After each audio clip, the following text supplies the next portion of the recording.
Give me a hand. Policing in the 21st century is a relentless battle against violence, drugs, hellraisers, and organised crime. And it's not just our inner city cops who are in the firing line. Tonight on Brick Cops Frontline Crime, drug raids, drug hauls, drug busts, serious assaults, and drunken carnage.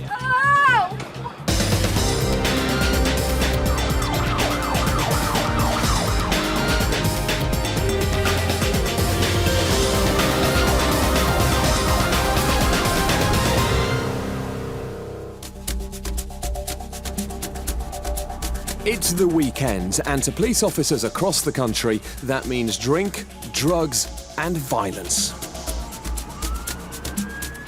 Dyfed-Powys Police in West Wales are gearing up for a busy night. We're just on the outskirts of Saunders now. Show status 5. It's midnight. A brawl has erupted outside a nightclub in Tenby. PC Justin Williams is responding to an emergency call. He's going to be first on the scene, and he has no real idea what's waiting for him. What's going on here then? Hey, listen now. Listen. Calm down. Back off from me now. Otherwise you're going to be gassed, all right? I will listen to you. Backup's half an hour away, and he's alone and surrounded. Armed only with experience and pepper spray, he has to get the situation under control. He's not my mate. He is your mate. What's his name? Urgent backup is now arriving. At least one clubber has what appears to be serious head injuries. He's taken a battering to the side of the face, but he can still see well enough to identify his attacker. Now, PC Williams has to find him, and fast. Right. 40 miles away in Carmarthen, nightclubs are turning out. The police like to keep a high profile at this time of night. PC Ian Muckle is on duty. He's on the lookout for trouble.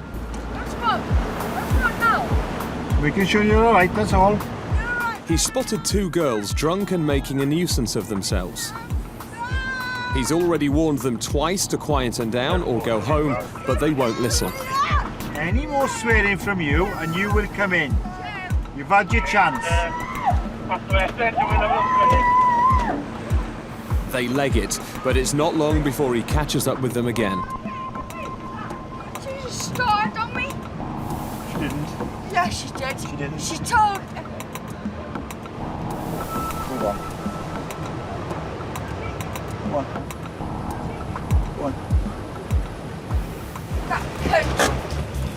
Right, you're coming in. She's pushed PC Muckle too far this time. Come here. Section 5, public order, you're coming in. No, fucking no. Come on. With one of the women turning violent, a colleague has to join in. Stay there. You're nicked as well. Get lost. Talking. Come over, Van. Stay there and don't move. Just chill out. Carry on. Come on. You got my fucking ambulance. You fucking you.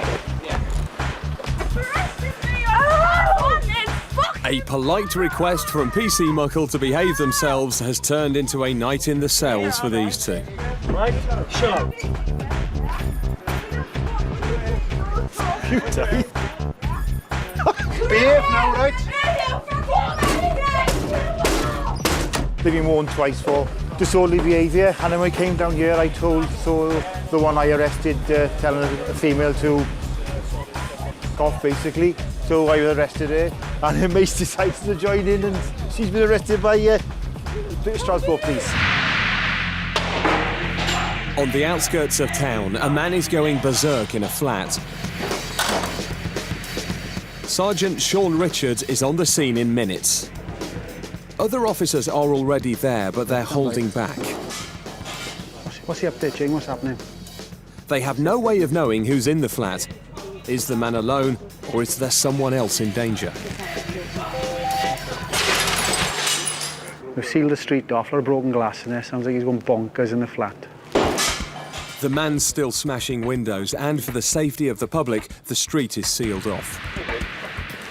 Police have the entrance covered. The man is not getting away. Have you got a name for him, Barrett? Sergeant Richards now has to decide if they should storm the building.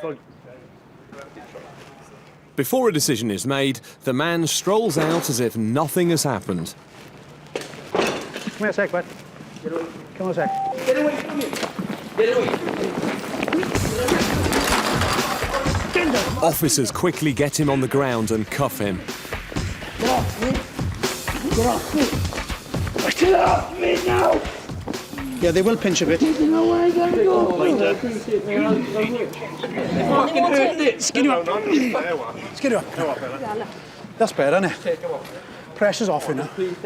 Whatever was going on in the upstairs flat, things have just got a lot worse for this suspect. We're going to check the flat now, make sure that there's nobody injured in there, and see exactly what's happened. Nightsticks at the ready, the flat is searched.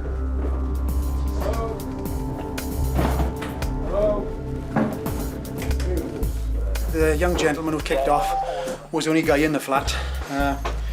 He's in custody, very much so, for what he's done, yeah, and I'm also concerned about his mental health and if he's been taking something, because this is not the actions of a rational man. In Pembrokeshire, traffic officers Simon Butler and Steve Griffiths have been called to deal with yet another alcohol-related incident.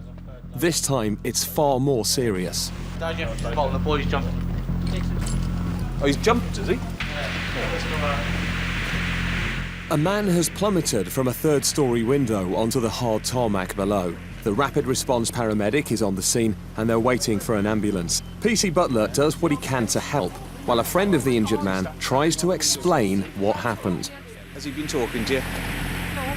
No, No? He tried to talk to him. Yeah, all right. There we are. Just lie still if you can hear me, OK? Just jump. Was he gone? Head first, feet first? Yeah. Was he standing on the windowsill, was he? He was like crouching like I am now. And he Yeah, slept people with do my silly legs things when on they've had a drink, don't they? Yeah. It was actually jumped from the open window that you can see on the third floor of the building here. So approximately 10 metres onto the tarmac car park down below here. And obviously sustained a substantial head injury. You can see by the pool of blood that's here. It's quite thick blood, which normally is a very nasty head injury. As the ambulance arrives, the job now is to find out, did he jump or was he pushed? Outside the nightclub, chaos continues. PC Williams thought he was dealing with just one fight, but it turns out there have been two. I'm telling you how I feel at the time. All right? I'm telling you, I feared for my fucking life. You didn't tell me that earlier. Yes. PC Williams has a suspect for one of the assaults, but this man is claiming he's the victim. PC Williams has to make a gut decision in the middle of the confusion. Two alleged fights, two arrests have to be made. I'm not being arrested. Yeah, unfortunately, you are being arrested. Get arrested on suspicion For of assault, what? okay? A bit of punch-up has gone on. The guy who's covered in blood has implicated the person who's under arrest in the back of our car as the one who's assaulted him. So he's obviously been arrested on suspicion of assault. The second chap who's just been arrested now, he's also been implicated on a separate assault which has occurred inside the club. So again, he's been arrested for assault too. CCTV footage will be gathered to determine exactly what went on in the sober light of day.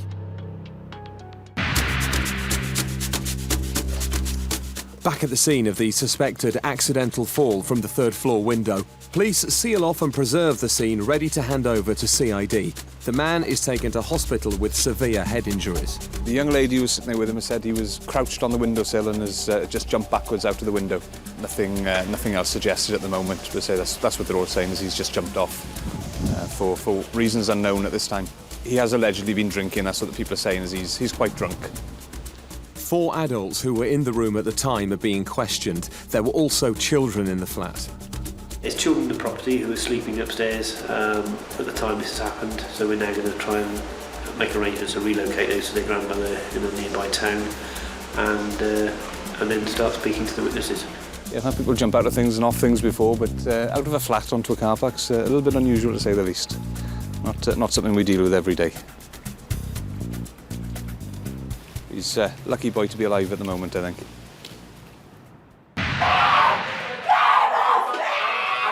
Back in Carmarthen Police Station, and the two drunk girls are still kicking off. I swear on my little voice.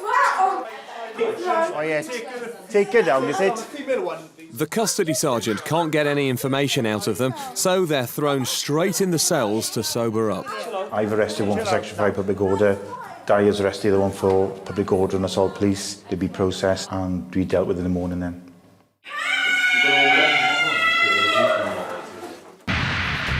Okay, let's go. Coming up, busted in a drugs raid. Paddy gets his man, and don't mess with PC Bainan.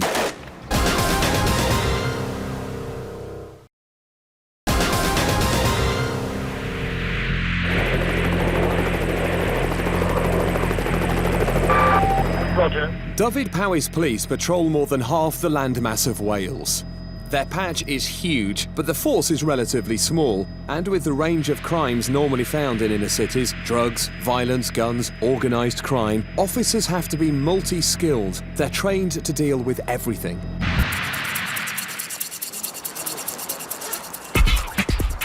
As dawn breaks over Carmarthen, these officers get kitted up to execute a drugs warrant. On jobs like this, they have to be ready for the worst possible scenario. The target address has already been wrecked. Their intelligence suggests that a man wanted for an alleged assault may also be at the house. They also know there are children on the premises. It's a tricky one.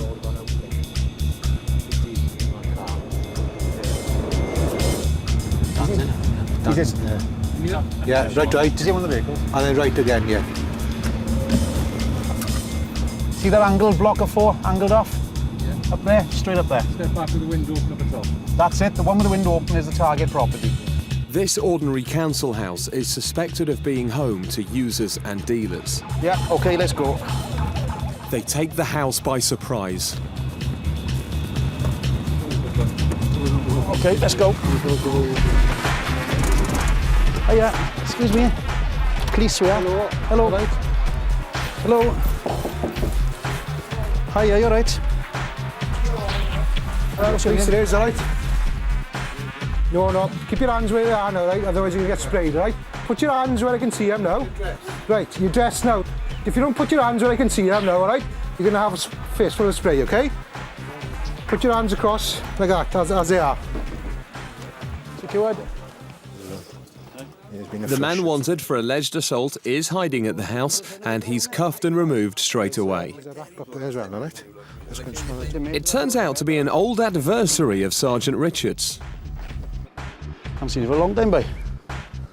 Last time I saw you, I was chasing you through the gardens of Pencader years ago, and through the front window of the house. Around the back, remember? It's gone back a bit, didn't it? Now the search for drugs can begin.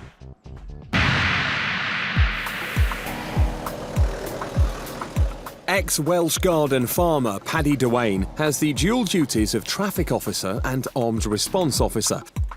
But today, he's helping out the local police at Haverford West catch a man who's skipped bail. The man is wanted on charges of street robbery and burglary, but did not turn up in court and has been on the run for a week. PC Dwayne has been given information that the man is staying at this address. All right, mate. Mandel, is it? Nice to meet you. Good. I'm Patrick, okay? I'm from the Roads Traffic Unit after this. Don't worry about the camera, right? The camera's only watching me. I'm looking I am, mate. I don't know where he is at the moment. Is he here with you? No. No? Is there anybody upstairs there? Well. Who? Right. Do you want me to come up and I'll have a look, yeah, if you don't mind? Who else is here with you, you said? And where is he? He's in the back bedroom. Right. Have you seen at all today? Has he been he was staying here? Yeah. He's in there. There we are. Lovely. Having finally established from the flatmate that the wanted man is here, PC Dwayne begins to search the bedrooms. There seems to be no sign of his fugitive. Not yet, anyway. Well, he's not in there now, so where is he? I don't know. Which bedroom is he in? PC Paddy Dwayne is not going to let this one go.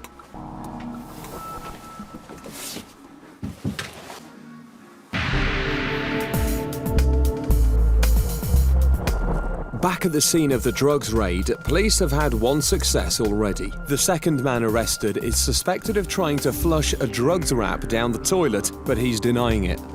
It's not yours. You're coming in, we get social services in and take the kids in, and then we'll have all these in as well now. We get a van up here now. Hold your fucking hand out, boy. Right, calm down now, Greg. Hold your hand out, boy. That's no language. No, he's not having it. You know it's yours. Fucking blame anyone else. Is it yours? I threw it in the toilet. You did, yeah? For the sake of the children, not like... I want the truth now. If it's not yours, say it. I don't need taking the blame for any other reason. Because, you know, if somebody in there is guilty of it, then they come in, innit? It's either yours or it's not. It's not yours. Yeah, but you flushed it in the toilet. We found a male who's wanted for arrest at the premises. He's been subsequently arrested. We got another male then secured in the toilet, where officers have gone straight up the stairs. They found a male in the toilet in the process of flushing a drugs wrap down the toilet pan. That's been secured, he's been arrested. There's a drugs dog now searching the premises to see if there's any other drugs here, because we suspect that they could be supplying as well as using. So we're waiting now for the results of the drugs dog. But what does concern me is the fact that children are in this environment. Kids shouldn't be in this environment, and it shocks me to see hard drugs like this lying around. The drugs dog has given a strong indication of drugs on the premises. 2, 3, 4, 5, 6, 7, 8 lines of that. There's 8 lines of that, and we've got bags and bags of this foil. There's 8 lines of heroin being smoked on that one piece of paper, on that one piece of foil, and this bag is full of those wraps, foil basically. And we've got another bag exactly the same. What is evidence here now is that this premises has been used for the consumption of a lot of hard drugs. And to be honest, I've been on a lot of warrants, but I've never found so much evidence of hard drug use still present basically at the scene. She's saying that this was only done on the weekend. No, definitely not. In total, 4 arrests were made at the house, including a woman, the house occupier, for allowing drugs to be taken on the premises. Back in the flat in Pembroke Dock, PC Dwayne is doing a more thorough search for the bail breaker. It was definitely here 5 minutes ago. Was he playing a little hide and seek with us?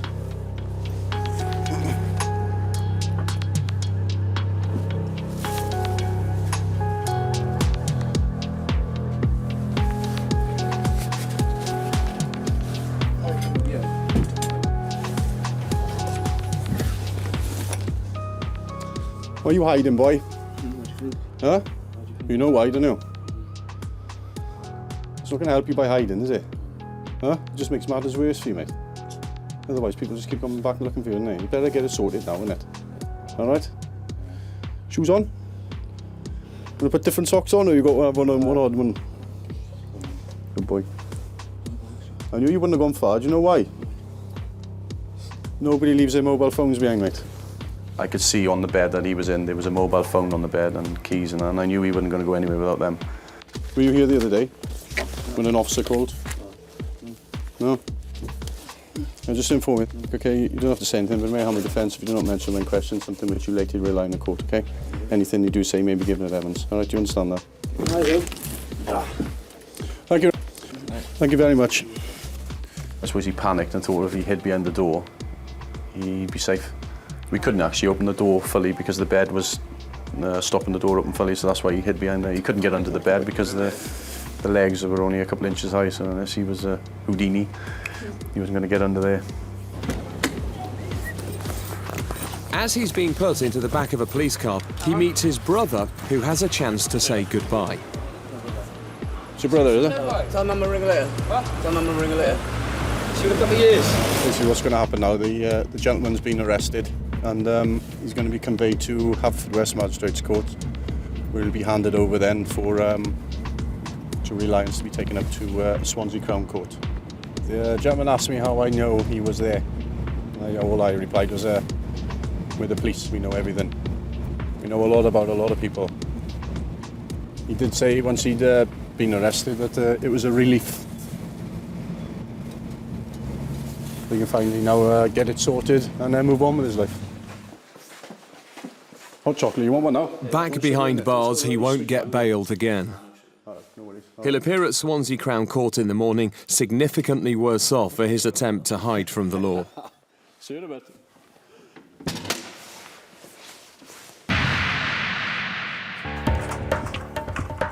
Although most British police are not routinely armed, with increasing criminal use of knives and guns on our streets, it's now necessary for every force to have specially trained firearms officers. PT Bev Bainan has been on the force for 3 years. She's just made the change from beat officer to armed response. Today is her first session of firearms training. It's a bit of a big move for me to go over to firearms. A bit more exciting, we have a few more juicy incidents to go and deal with, different from beat work. 10 rounds in a 60-second exposure. Positional shooting. Targets to your front. Watch and react. Watch and react.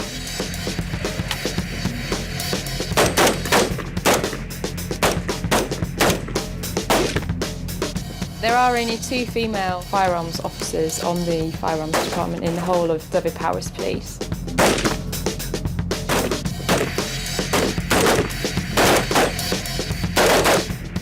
The training is really good. I'd never personally picked up a gun in my whole life. Coming up, caught for speeding, and that's just the passenger. Stay there, don't move. A suspicious package is found floating in the sea. We can't say what it is. It's been wrapped and wrapped and wrapped in very thick layers to keep it dry. PC Bainan hunts down a man with a knife. He's apparently threatened her with a Stanley knife. And a biker gets into hot water. Oh, you're under arrest then? Am I? Yeah.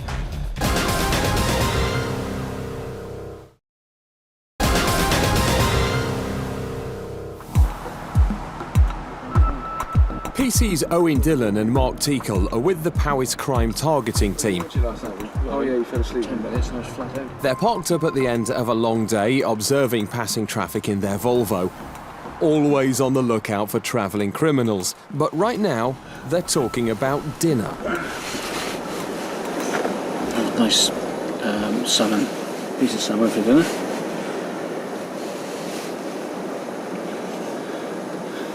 I don't know what I've got for tonight. I think the kids are eating at the in-laws and I'll... think of that. What was the driver like? I didn't see the driver, I was looking at the passenger. You can introduce yourself then.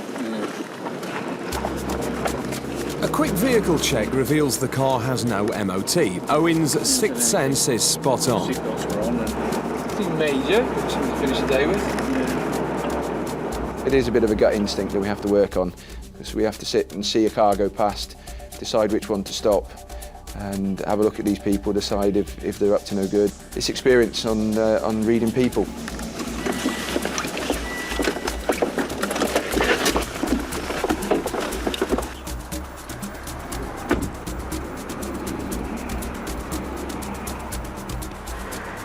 PC Dillon's instincts are telling him something is wrong. Yeah, he's debating the MOT. Could you just have a look at the MOT expiry again for me?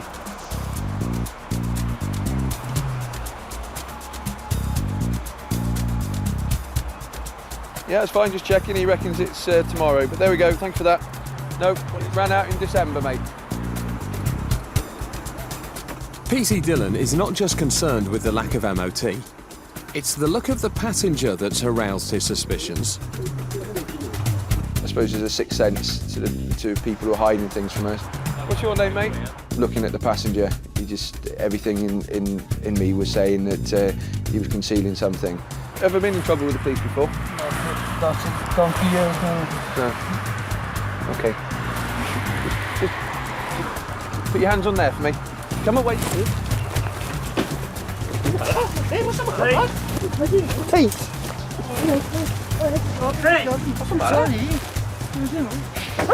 Stay there, don't move. Looks like PC Dillon was right.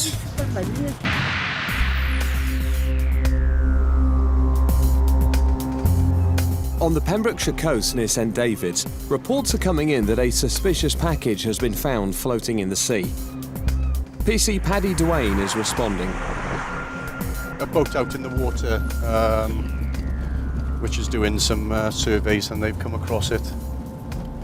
They've pulled it out of the water and now have brought it into the slipway where the lifeboat is launched for the police to have a look and examine it. They believe it to be a suspect package, possibly drugs in a bale type form. The package has been hauled out of the sea by the Coast Guard and is now safely in the hands of Inspector Millichip from Fishguard.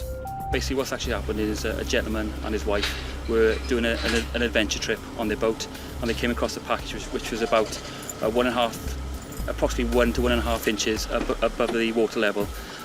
What they did, it was quite a sizable package. They recovered it onto the inflatable. They brought it back into the lifeboat station, where members of the local Coast Guard recovered it and brought it up to where we are currently. The package looks like it's been in the water for some time, but has been carefully wrapped. It's been wrapped and wrapped and wrapped in very thick layers to keep it dry. We do not want to disturb it any more than what it has been, so we leave it to the forensic lab now to go through it and see what they come back with. At this time, we can't say what it is.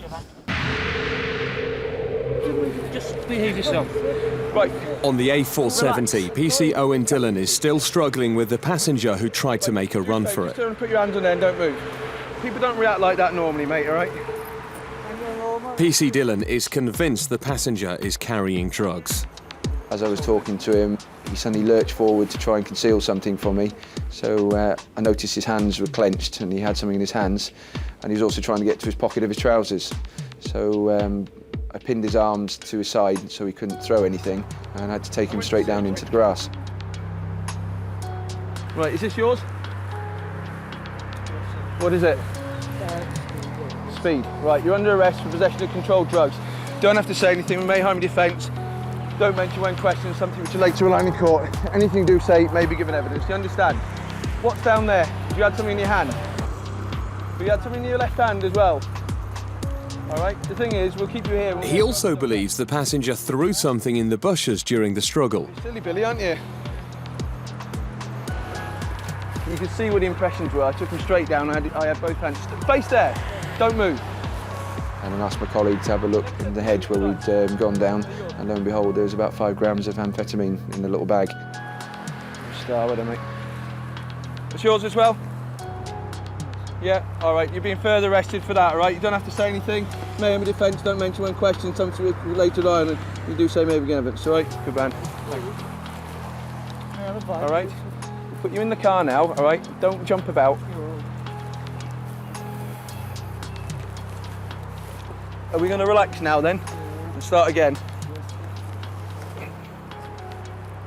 What we found is we initially found a small bag of white powder, and it stated it's amphetamine sulfate. A search where we had the small struggles revealed this white powder here, which again we believe to be amphetamine. But once we've tested it and seen what he says in the interview, we'll know where we're going. You on heroin as well, are you? No. No? What are we taking today? Have you had some of that? Whizzed off your tits. You whizzed off your tits, and why do you think I was speaking to you about it? You're not going to get any extra. I'm just asking you because we need to know whether you've had any drugs today. That's all. You're not going to get done for what you've taken. Have you taken anything? You've had some speed, haven't you? Yeah, I thought so. Yeah, that's fine. It doesn't matter, mate. We just need to know. Because I need to know what's in your system for when I'm dealing with it. You see? All right. Well, taking speed makes you worse, you numpty. It doesn't help you, it just makes you worse. All right, it puts you, it puts you on edge all the time. So I was asking whether you were taking the heroin and you were using the amphet to bring yourself back up or something.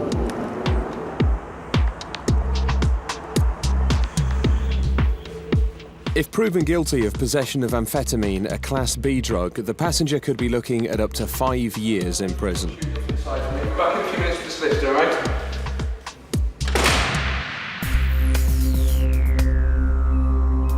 An initial forensic examination of the package found in the sea by birdwatchers has confirmed the police's worst fears. It was packed with drugs. Organised crime came down and took the bale of what we now know to be was cocaine away. It was tested and weighed and is found to have a street value of around £1.3 million. In the past 3 months alone, at least 9 consignments of high-purity cocaine worth an estimated total of £13.5 million have been found on beaches or in coastal waters off Wales and Cornwall. Police believe they're all from the same source, and were there any doubt about the origin of some of the packages found on the Cornish coast, they've all, extraordinarily, got Colombia written on them. It's the first time I've ever seen something that big, but I know they have been floating up onto beaches all around the British coast. So whether they've broken loose from a cargo, we're not sure, but it's nice to find it because you know it's not getting in the wrong hands and being used.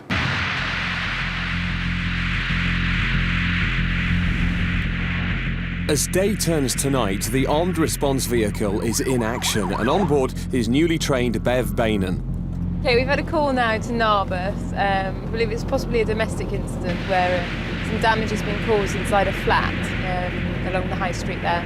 The gentleman's actually left the premises now. He's apparently threatened her with a Stanley knife. So we're just going to go up and assist Narberth officers now with making an arrest. We've got to locate the chap. Apparently he's gone to a local pub. So we're going to go and try and locate him and arrest him. Teaming up with the local police, the ARV officers begin a sweep of the pubs of Narberth. But it's not going to be simple. There are 10 of them. Their information is that the man is drunk and angry and may still be armed with a knife. We're obviously concerned that if he had gone to the pub, he still had that with him. If he was still angry or anything, he still could have used that against anybody. Yeah, could I have insurance? Just in case. Yeah.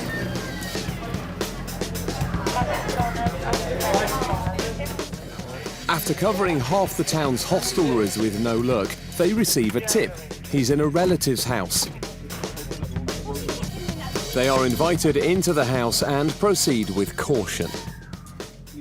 The chap that we were actually looking for in Narberth has actually been located in this property. He's under arrest now. The officer's just arresting him and searching him, so we'll be taking him back to custody. We're searching him obviously for the knife that was suspected to be on him. He's arrested, but is he going to come quietly?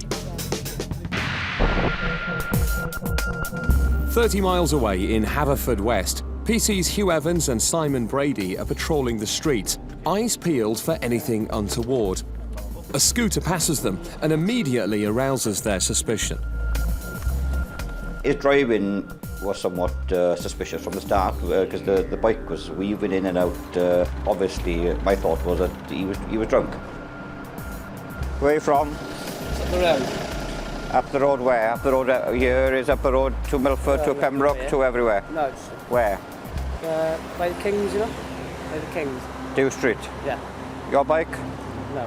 Whose bike is it? My mate's. Who's your mate? Sean. Sean who? Got insurance to ride the bike? He has, yeah. You haven't? No, I haven't. Okay. Tango Charlie 3 bit. No insurance, mate. It's not his bike. He doesn't know I got it, though. Doesn't know you got it? Oh, you're under arrest then? Am I? Yeah. For taking the vehicle without the owner's consent. If he doesn't know you got it, then that means that you pinched it. Oh, yeah, I don't Doesn't know it? if he knows I got it. Huh? I don't know if he knows I got it. Well, how have you got the keys to it then? They were left in it. They were left in it? Yeah. So you're obviously taking it My then? yard. Coming up, PC Bev Bainan gets rough as a man with a Stanley knife is arrested. The night gets worse for the lad on the scooter. You are coming with me. And PC Paddy Dwayne joins the hunt for the vicious attackers who did this. He has had a good kick in.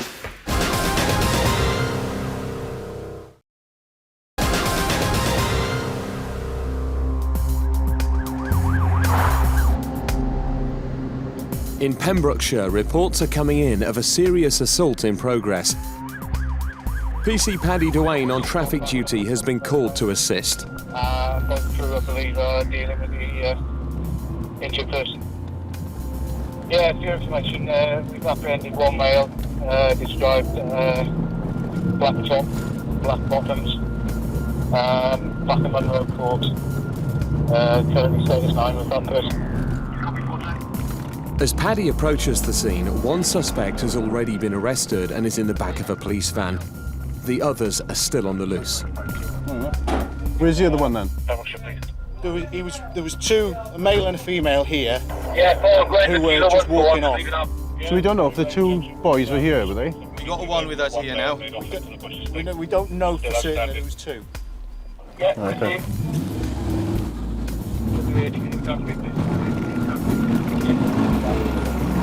There's a male being assaulted up the road here with the ambulance on now. They've apprehended one offender, but they don't know about the second one. The ambulance are here now. We'll just have a chat with them and see what's going on here. The attack was witnessed by a passing vehicle. Luckily for the victim, that vehicle was an ambulance. Corner of my eye, I saw two guys, this one on the floor, one of them stamping on his head. Right, so there's only two people you've seen, was there? Two that I saw, yeah. Right. He said 3 or 4 have given him a kick in. Right. Okay, but from what I saw, there were 2. Okay. But when we spun round in the junction up there, The other one legged there it. were more than 2. There were more than 2 down by there. Was there? Yeah. You've seen two men, one on the floor and the other one stamping on the other one's head. Yeah. When they turned round there, he said there was more than 2 here. Right, because there was a male and a female down by the alleyway. Well, she's probably got something to do with it as well then. No, an additional male and female. And they've walked down onto Bush Street. Well, it's them as well then. Yeah, go ahead, please. Yeah, they're checking him over now, Paul. He's had a fairly good pasting. Quite a bit of swelling around his face area and chest and all. He is intoxicated. He's not making much sense at the moment, but he has had a good, basically a good kick in. Right, basically what we've got is a call from ambulance saying that they were going to a shout coming up the road here, obviously travelling at speed. The driver has spotted an altercation going on the right-hand side of the road where the male in the back of the ambulance was laying on the floor and there was another male possibly stamping on his head. They've spun round just up the road there, about 100 yards up the road, and then returning. They've seen 2 or 3 people running off down the road and this gentleman was laying down on the ground. He's not making much sense at the moment. He is highly intoxicated and he has got swelling around his face and chest area. One male has been apprehended down the road from a description given by the ambulance and we're just waiting now for an update from them to see are we looking at an actual GBH or a section 47.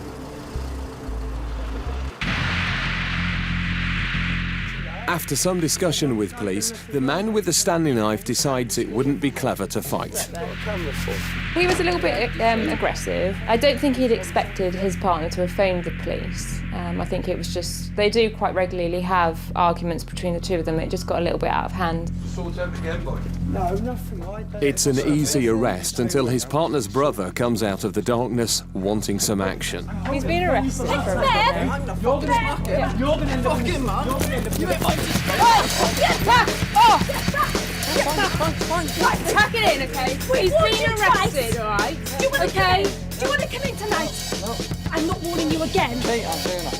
Now go home. Right. It's all right. That's the last chance you're getting, all right? Fine, I'll have him when I was looking. That is a threat. Do you want to come in again? It's all right. Right. Dealing with domestics is something that we do day in, day out, really. It's nothing unusual for us to deal with. Charged with common assault, criminal damage and possession of an offensive weapon, at the very least, he'll be spending the night in the cells. About to be arrested for taking without the owner's consent, the scooter rider suggests calling his friend, the owner, who apparently is in a kebab shop. So could you get hold of the owner or not? Yeah, probably. Well, I suggest you either do it ASAP or you are coming with me. All right? Do you want to speak to him or am I? Say again? Do you want to speak to her or mine? I'll speak to him. What's his name? Okay, put them back in your pocket. Yeah, you ring now. What kebab shop is he in? Snowdrop Lane. Hello. Doesn't matter who's at the moment. Do you own a bike? Where is it now? Farm. Oh, just around the farm. So your bike at the moment is outside the library here in Haverfordwest? Yes. So would you have given any permission to anybody to drive it on the road? You wouldn't have. Oh, there we are. Thank you very much. So he's coming in now or? No, you're under arrest on suspicion of TWC of the motor vehicle, okay? What's TWC? Taking it without the owner's consent. What's happening with that now? That's going with us to the garage. It's going to be recovered. Where's the keys of it? He only wanted to pick up a pizza because he was hungry. But there we are. An expensive pizza for him because he's now got a ban before he passes his test and obviously a criminal record for the theft of the motor scooter. Listen. Get blood out of him. At the roadside assault, police are still looking for 2 possible attackers, and PC Dwayne tries to talk to the victim. Stay calm, you will help. We got one boy anyway, all right? Find your mum, yeah? Right, okay. I'll come back to you now, 2 secs. As the victim is taken to hospital, PC Dwayne gets word that there have been further arrests. Looks like all offenders now have been detained following the incident, which is a good result, really. In a space of 15 minutes. The injured party is up in hospital and all offenders have been arrested. It could have been worse. I mean, we don't know how long that gentleman would have remained on the floor. He was drifting in and out of consciousness. How long he would have been there, I mean, it's now 5 to 2 in the morning. It would be a few hours before anyone, I think, would pass there and see somebody on the floor. So yes, it's a good result at the end of the day. PC Dwayne catches up with the suspects back at the station where they're booked in. There's 2 males and a female. One male was located very near the scene and a male and female then were located a fair distance away. Descriptions have matched the people that were seen at the scene with the IP who was on the floor. Police believe the victim knows his attackers, but this may not be enough for a conviction and forensic evidence must be taken. Their clothing will be seized. There are officers with the injured party up in the hospital. They're seizing his clothing and obviously they'll try and get a description of him or some sort of scenario what's happened. They'll be then interviewed now tomorrow about the offence and they'll be taken from there. When the victim recovers enough to speak, police will be at his bedside to see if he can ID his attackers.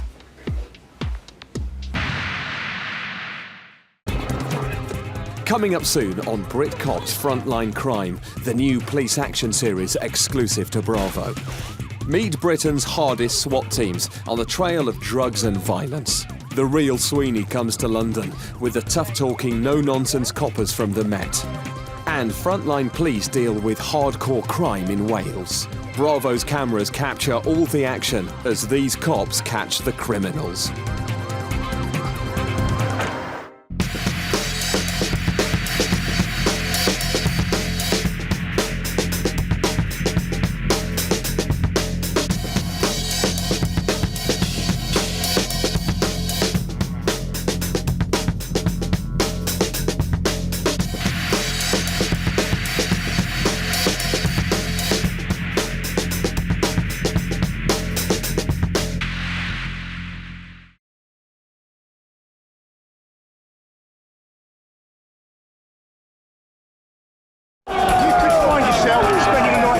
London's Metropolitan Police have a reputation for being among the toughest cops in the country. And the cops in Hammersmith and Fulham are no exception. Their West London patch is a battleground for a war on crime, and they're winning. On the floor now! Their zero-tolerance approach Any more playing up and you're going straight back on the floor. has left drug dealers, robbers, and street gangs with nowhere to hide. We're here to protect the public, and that's why they're all out there actively, competitively hunting criminals. This lot over here all need nicking for a fray. Foxtrot Tail 315, male detained. Tonight on BritCop's Zero Tolerance, street patrols take on the drunks. Go away! We're not going nowhere! Going in hard on heroin dealers.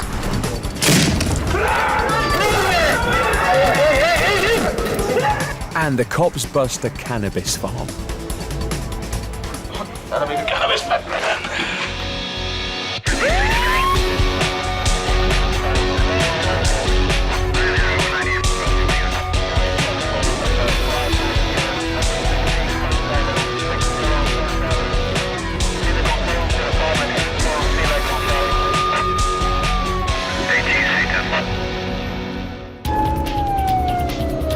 Officers are responding to an emergency call. A massive pub brawl has erupted.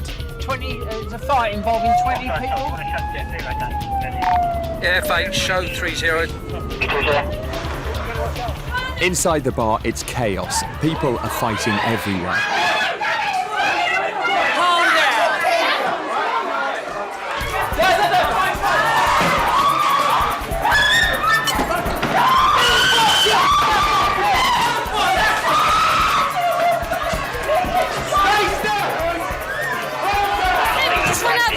Who? What? And it's the cops who have to stop the madness. Hey, just calm down. What's happened? What has gone on? Outside, everyone is blaming each other. He's the one who's been starting it, and now he's cuffing his way out of it. See the fella there? If you don't handcuff him, I'll tell you, I'll start kicking off now. And she, her, see that bitch there? You battered the fucking shit out of my husband for nothing. But the police aren't having any of it. You're under arrest for assault, mate. Who? Me? Oh, I couldn't be me. I got. Within seconds, those involved start getting nicked. I'll smash this place up. Yeah, look at my face. And it's not just the men that have been kicking off. I went to the fucking hairdresser. Someone got to get Billy. I went to come back for you. You dirty slag. Well, let go. Calm down then. No, I can't. I'm a mental case. The cops won't get to the bottom of it tonight, so everyone's arrested. With almost 200,000 people squeezed into 6 square miles, the borough of Hammersmith and Fulham in West London is one of the most densely populated places in Britain. So it's no surprise that the borough's police are some of the best officers in the Met, split into some of the most elite crime-fighting units there are. And at the forefront of this zero-tolerance policing is the Uniformed Response Unit, known simply as TEAM. They're the ones who deal with the 999 calls. They don't know what's going to happen.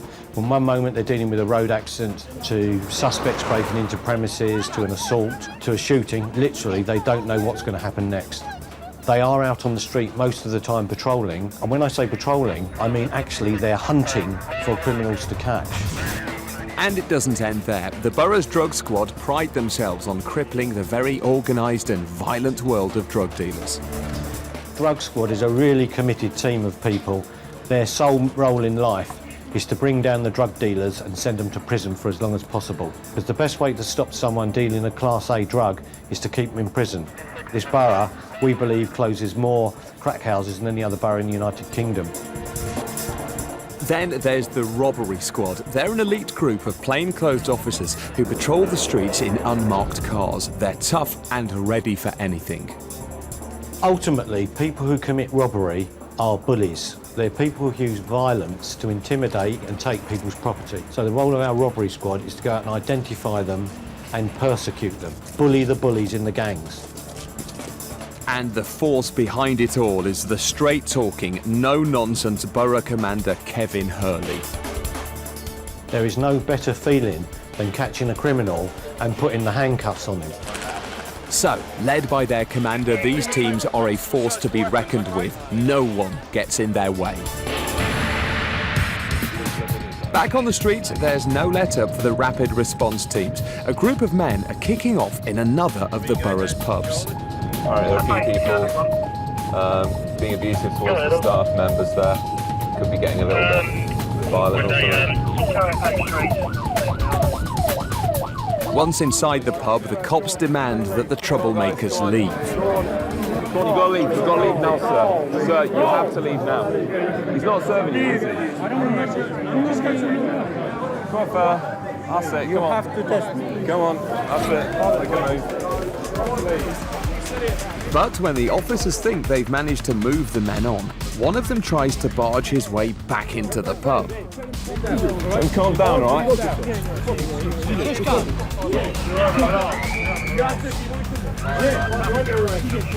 This man's actions have got him nicked, but he's not coming quietly. Mate, just go. If you don't leave now, okay, you can liable to get arrested, all right? Mate, go home. Go home, go to the pub, mate. Then one of his friends announces something. Mate, I'm police officer in the pub. Mate. All right, a bit of professional courtesy, then I'm sure you'll understand. Go. Speak. What? Even though they manage to get away from the crowd, the Polish policeman follows. Camel, mate. Back off now. A stern warning is the same in any language. Boli mnie, kurwa. Look this way, turn your head this way. Boli mnie, kurwa. Boli. Stop resisting.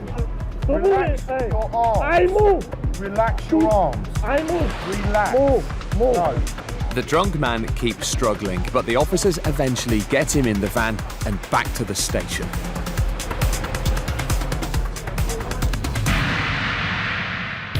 Coming up, zero-tolerance policing means there's only one way to deal with the criminals. Get in there, secure them, hard and fast, just take them down. The police bust a drugs den. So far, we've found several rocks of heroin wrapped in cellophane here. And the cops won't back down. There's no way you're going to talk us out of not arresting him, so I suggest you save your breath, sir.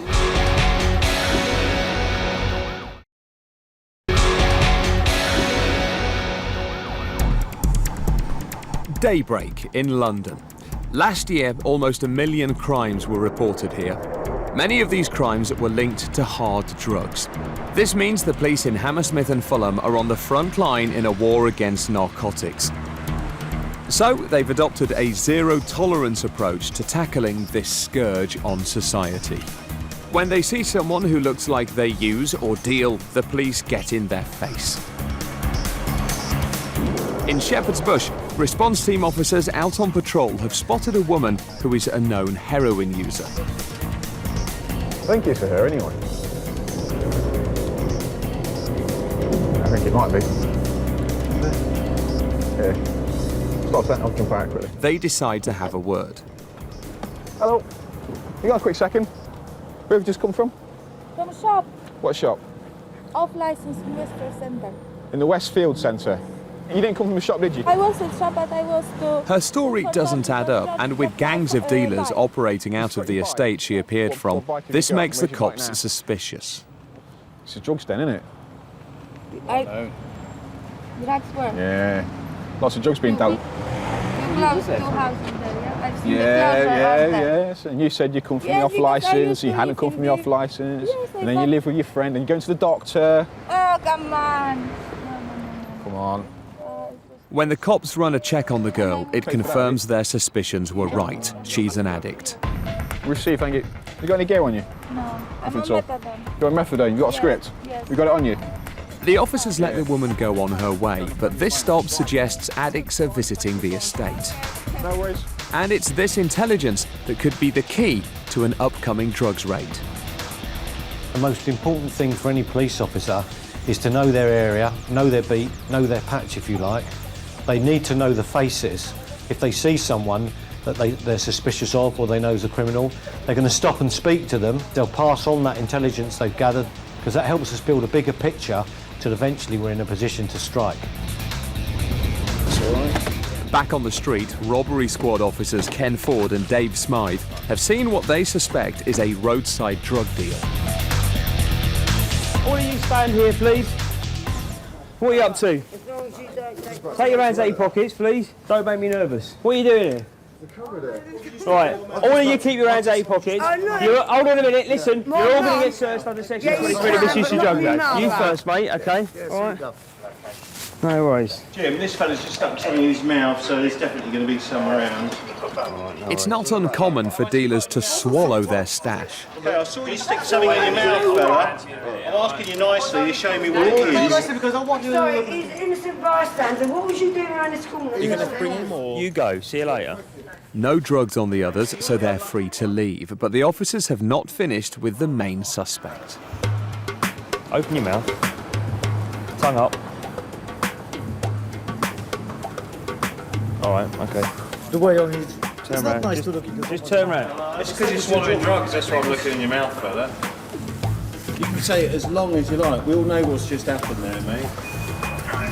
Your 10 quid or whatever you just spent has been the quickest fix you've ever had, isn't it? You're lucky I didn't put you straight on the ground. You're lucky my colleague didn't put you straight on the ground and take you back to the police station.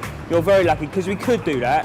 And if I see you doing this again, then we will be doing that. Do you understand? Don't shout the odds and question what we got to do.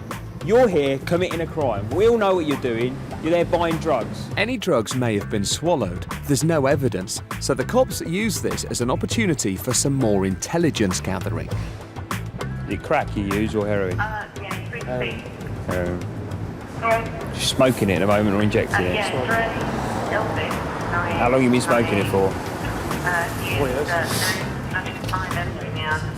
How much do you use? How much gear do you use?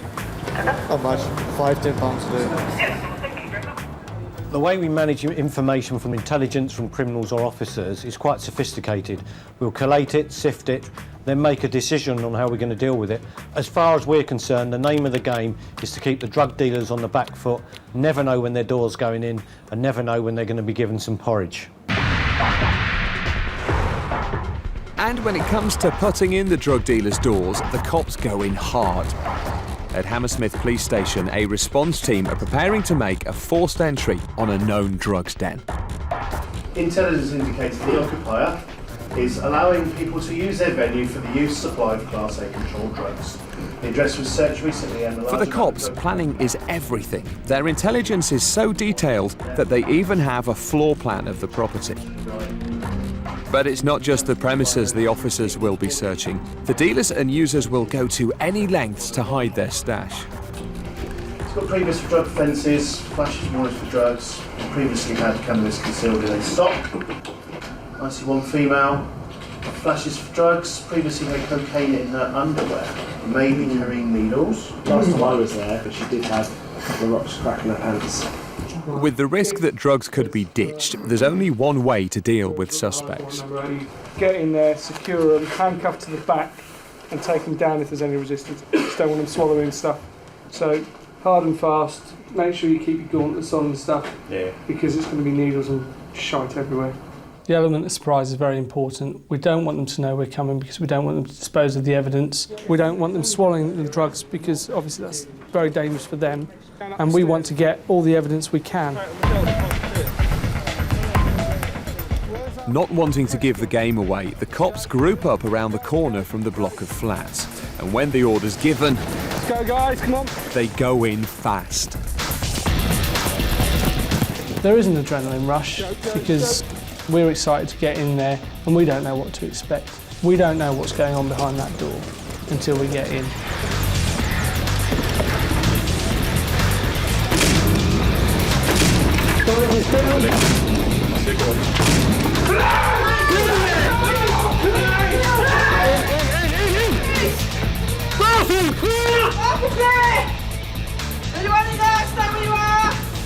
Inside the property, drugs are scattered everywhere. Straight away, the cops cuff a man and a woman. And they look familiar. These are the same people who were dealt with earlier by the police on the street. This is where intelligence gathering pays off.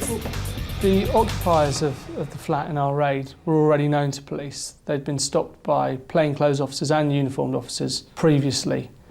Both the robbery squads and uniformed officers on stopping and searching in the street did play a big part in finding out who these people were and where they lived.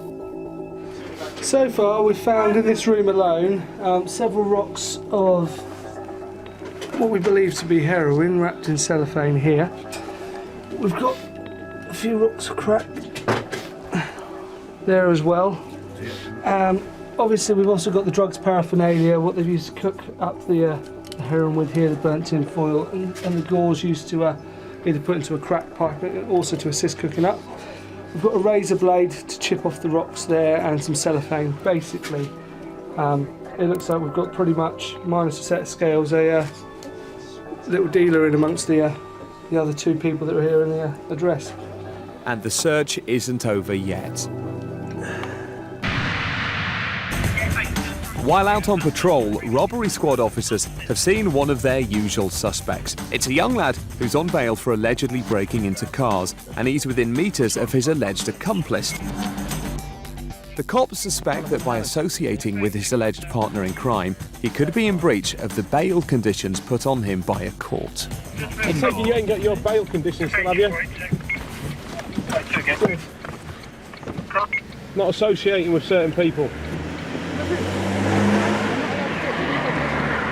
Well, you were with him, mate. I wasn't talking to him. Well, it doesn't matter, you were there. He was there, you were there. Mate, we saw you. I got arrested for this. A quick search as PC Hockenhull checks with Police HQ if he has broken his bail. Bad news, mate. Go to the station. No, officer, please. No, officer, before you fucking... You can explain it at court. Are you taking me to court today? I'm under arrest for breach of bail. Mainly the fact that you were standing here, you were standing there. But they said I ran from here. I didn't run nowhere. I've been there the whole time, officer. Under arrest for breach of bail. You didn't Will have I to be say going to court anything. today? Probably not, no. Oh, come, officer. You didn't have to say anything. Officer, please, can you take me home? Please, can you just... But the young lad desperately tries to talk his way out of it. But I beg you, officer, please. I wasn't with him. I wasn't talking to him. I wasn't anything with him. We've seen you hanging around together. That is why you're in cuffs now, and that is why, listen, and that is why you're going to the police station. You can now explain your actions to a court, and you can explain why you show so much contempt for the bail conditions that were set upon you. Things get more complicated when a member of the boy's family turns up.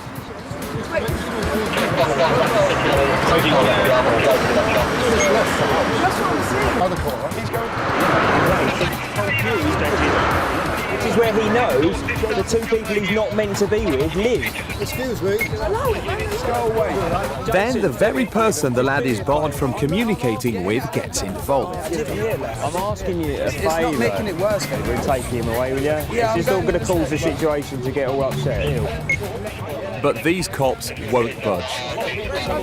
Bail conditions are there for a reason. You know, if you don't abide by your bail conditions, then you have to go to prison because you can't be trusted. No, he's going to have to answer to a court, sir. Okay? He's answered the court.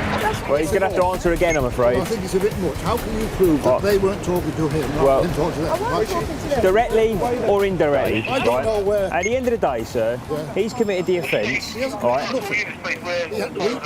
Did you see him talking to them? Sir, I'm not going to get into a conversation with you about it. He's under arrest for breaching his bail conditions. He's going to go to court and he's going to answer those. There's no way you're going to talk us out of not arresting him, so I suggest you save your breath, sir. Right, okay. He breached his bail conditions by hanging around with people he wasn't meant to be hanging around with. So if he doesn't obey it, then he's basically putting two fingers up to the court. And he's now going to be punished for that. Breaching bail conditions is a serious offence and costs the taxpayer millions in court fees. So the cops don't take it lightly.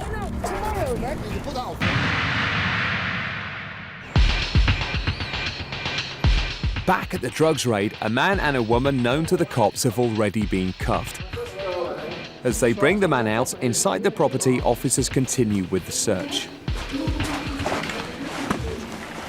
We'll search the bathroom, do a proper strip search, get her out the address, and then we're clear. Yeah. Let me just do the bathroom. Where is it? First thing is to quiz the woman about the drugs already found. What's that then? What are these? You sure about that? Oh. Who do they belong to then? but she's not giving anything away. Bathroom's clear if you want to do a strip search. Yeah, give us 2 seconds. FH24. Police intelligence suggests that the suspects are known to hide drugs on their person, so it's time for a strip search in private. Team leader PC Snaith then discovers that there's another resident hiding in the flat. There's a pet rat in the address. Be aware when you're searching. Is it on the loose? Yes, it's running free. Excellent. Last time I saw him today morning in my bed.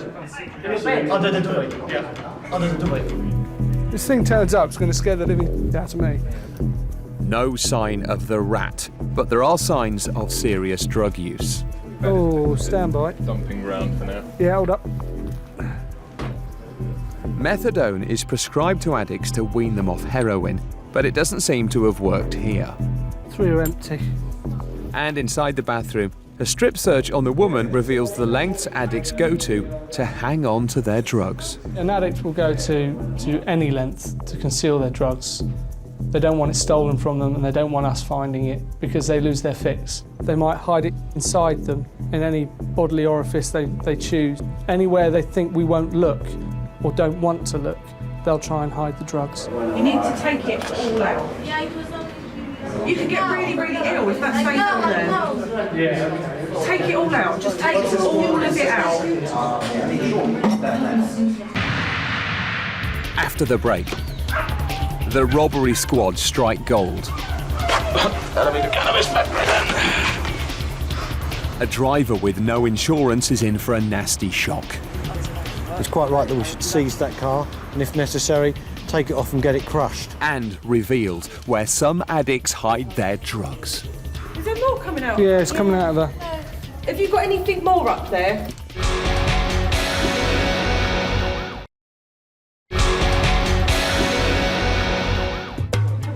Found some more. The drugs raid in West London, and officers have already found 13 wraps of heroin and crack cocaine. Take it all out. Just take all of it out. During a strip search, more heroin has been found on the woman. Yeah, one was in the chute. 2 was up the... Yeah. That fell from her vaginal area. Unbelievably, the woman has stashed little packages of the substance inside her vagina. This quantity of heroin could kill a person. As well as the drugs, the tools to weigh and smoke them are scattered around the flat. As officers finish off their search in the property, they make an even more shocking discovery on the woman detained outside. Is there more coming out? Yeah, it's coming out of there. No. Have you got anything more up there? No, I don't have. You said. Well, Where's that come from? Maybe it was under my shoes, you know. I think she's got more up her. Yeah, I know she has. Now packages of drugs are quite literally rolling out of the woman. Lift your foot up. It does shock you. You can't believe that you've seen someone go to this length to hide a wrap of heroin. But it does happen a lot. You need to tell me the truth. Have you got anything more inside of you? Because if you have, we've got to take you to the hospital. Astonishingly, the woman denies all knowledge. Yeah, there's another one. Right, you need to tell me the truth because it will mean you have to go to the hospital. Take her back in. Yeah. Research her. Yeah. Do it again. Definitely. Then we'll put everything back on and then we'll take the bottom of the trousers up. Take her away. So, it's back inside for a second strip search. While we were waiting outside for prisoner transport, as I looked down to the floor, I saw another rock of heroin. As we searched around her, I found a second rock. As I touched her leg to further search around the bottom of her trousers, a third rock fell out from her underneath her clothing. She's been searched once already, but it would appear that she's hidden heroin inside herself. She's been searched a second time, and I believe more heroin's been found. 3 more wraps, in fact. She says that that's all that's there, but she's lied to us plenty of times already. And just in case there's more drugs up there, PC Snaith isn't taking any chances. Lift your foot up, place it in the bag.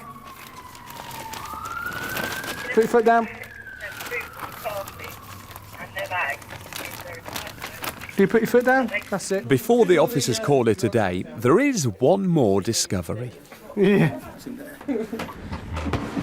Oh, here he is. Oh. He's not going to hurt you, just get hold of him.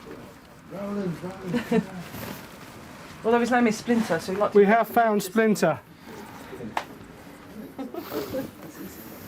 Zip that bugger up. No animals were harmed in the making of this programme.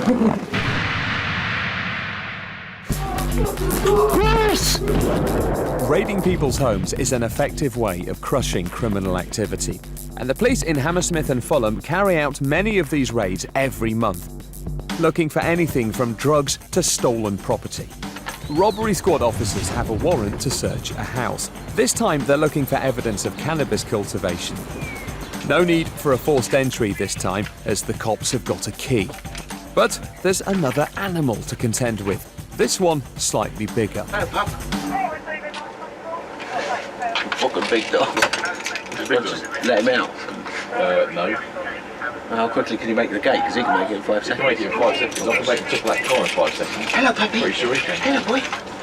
He's a good boy. He's a pup. Come on in. In you come. In you come. He's a good boy. In you go. Good boy. In you go. He's got a cage at the back. Luckily for these cops, the dog is as harmless as the rat their colleagues just encountered. There's quite a large dog there that the moment we put the key in the door appeared sort of pretty friendly. So we've managed to put the dog in a cage that was there. So we've all entered and started searching.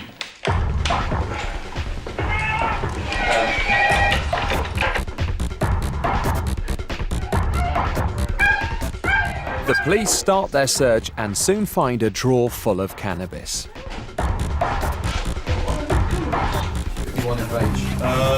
One big pot and that. Then, a look in the loft reveals more drugs. One of those big pots. This time, it's not a small amount. These cops have discovered a cannabis farm. 10 plants are growing under high-powered lights.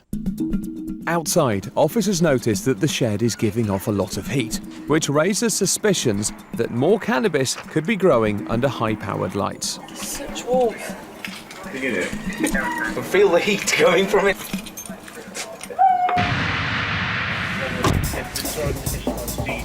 PC's Sean Snaith and Laura Smith have teamed up and are out on routine patrol. With London seeing almost 100 crimes every hour, they have to be vigilant.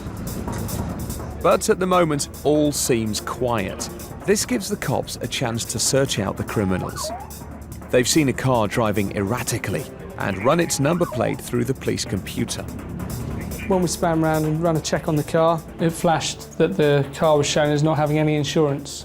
Oh, we do have it. I thought we were going to have a fail to stop then. Careful, Laura, just in case this one goes for it. In a nutshell, He's out. Even though the computer says there's no insurance, when they quiz the driver, he insists that he has some. What I did actually receive a confirmation on it. Which company? I can't remember that's the I can't remember the name of it. He couldn't remember the name of his policy holder. He couldn't remember when he insured it. But he was adamant he had insurance. Unless you can come up with the name of the insurance company, we're going to have to deal with it as you haven't got insurance until you can prove otherwise. The Police National Computer has direct links with the DVLA, and we can run a number plate through the computer. Within seconds, it will come back, it will tell us who is insured to drive that vehicle, and every time we were coming up with this gentleman doesn't have insurance. When did you take your policy out? It's not a trick question. No, but it's a while now. £50 The man then phones a friend to help jog his memory. Oh, yes. Christmas Day, Boxing Day. Right, what was the name of the company? What was the name of the company? That's what because I can't remember the name of the company. And because I only get a small confirmation. I got a confirmation on email, but I didn't get anything on the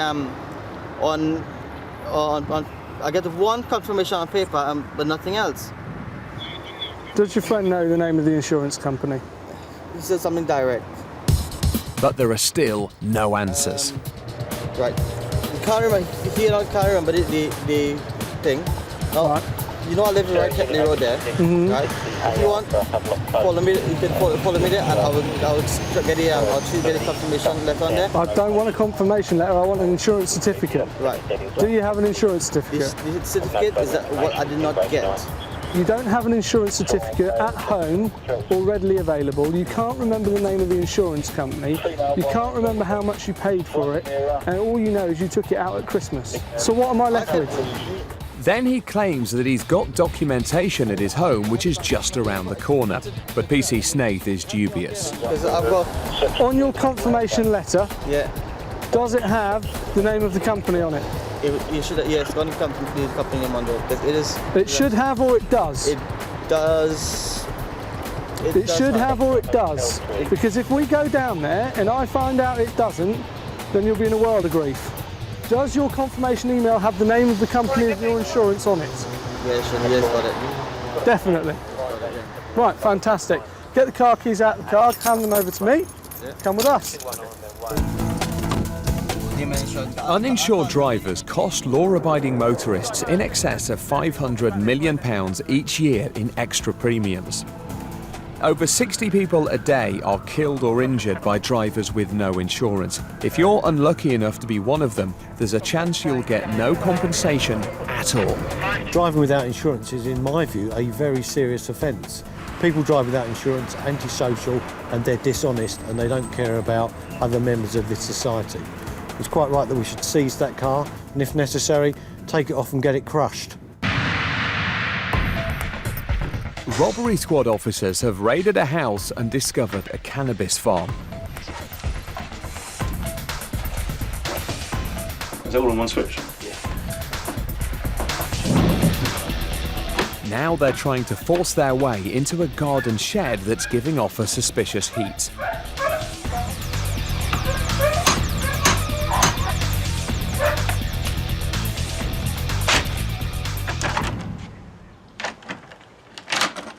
Finally, the lock comes away. Find out it's locked. That'll be the cannabis then. Their hunch was right.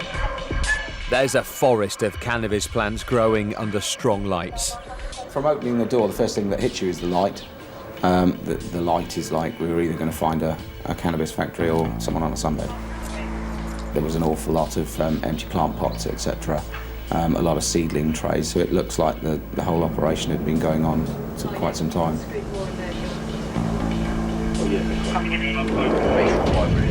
High-grade weed like this, known as skunk because of its potent smell, is now big business.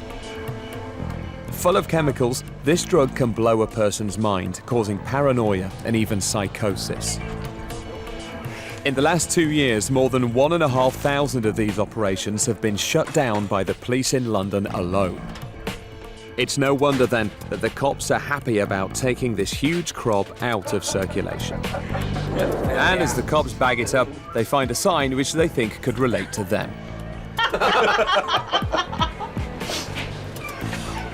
Leave it just on the pots. Well, just out here, just that.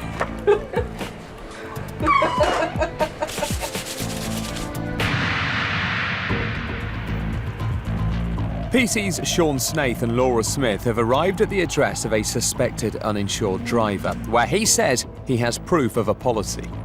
So I appreciate you frantically looking through your paperwork, but I thought you said you had it on an email, a confirmation email. Is it not? I don't have an email, just I've got. But you said you had the paper copy. But flaws start appearing in the man's story. I'm beginning to think you're not going to find this email, are you?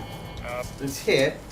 Well, it's clearly not, is it? This one I'm saying to you, it's here, but I'm thinking you have to do what you got to do, and I will just have to bring it somehow. Right, that's what we shall do then. That's what we shall do. I'll explain what's going to happen when we get back to your vehicle, all right? When they get back to the man's car, it's time to deliver the bad news. So what's going to happen is you're going to get a £200 fine for no insurance, which carries 6 points on your licence. Secondly, this is a seizure form. We're going to be taking your vehicle to Perivale Car Pound because you're driving it without insurance as far as we can make out at this moment in time. Okay, that is £112 plus a further £12 a day for the next two weeks. Is everything clear? Even though the cops have given the driver enough chances to prove he has insurance, he still tries to wriggle out There's of an it. internet cafe there. If I can go down there and get the printout, bring it back to you. That's not going to prove you're going to have insurance, is it? Still persisting, the driver asks if his friend in the passenger seat can drive the car. Has he got a valid insurance certificate on him that he can prove to me now? Probably not. The car's going to be taken to the pound. Okay, you can collect it from the pound. Finally, he gets the message. Him and his friend are walking home.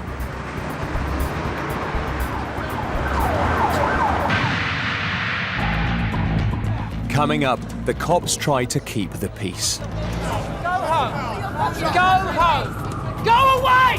Leave the girls alone! And an unwanted visitor. I'm sitting here and waiting. You need to go out. Come on. Come on, fella. Off you go. Hey, guys! What are you doing?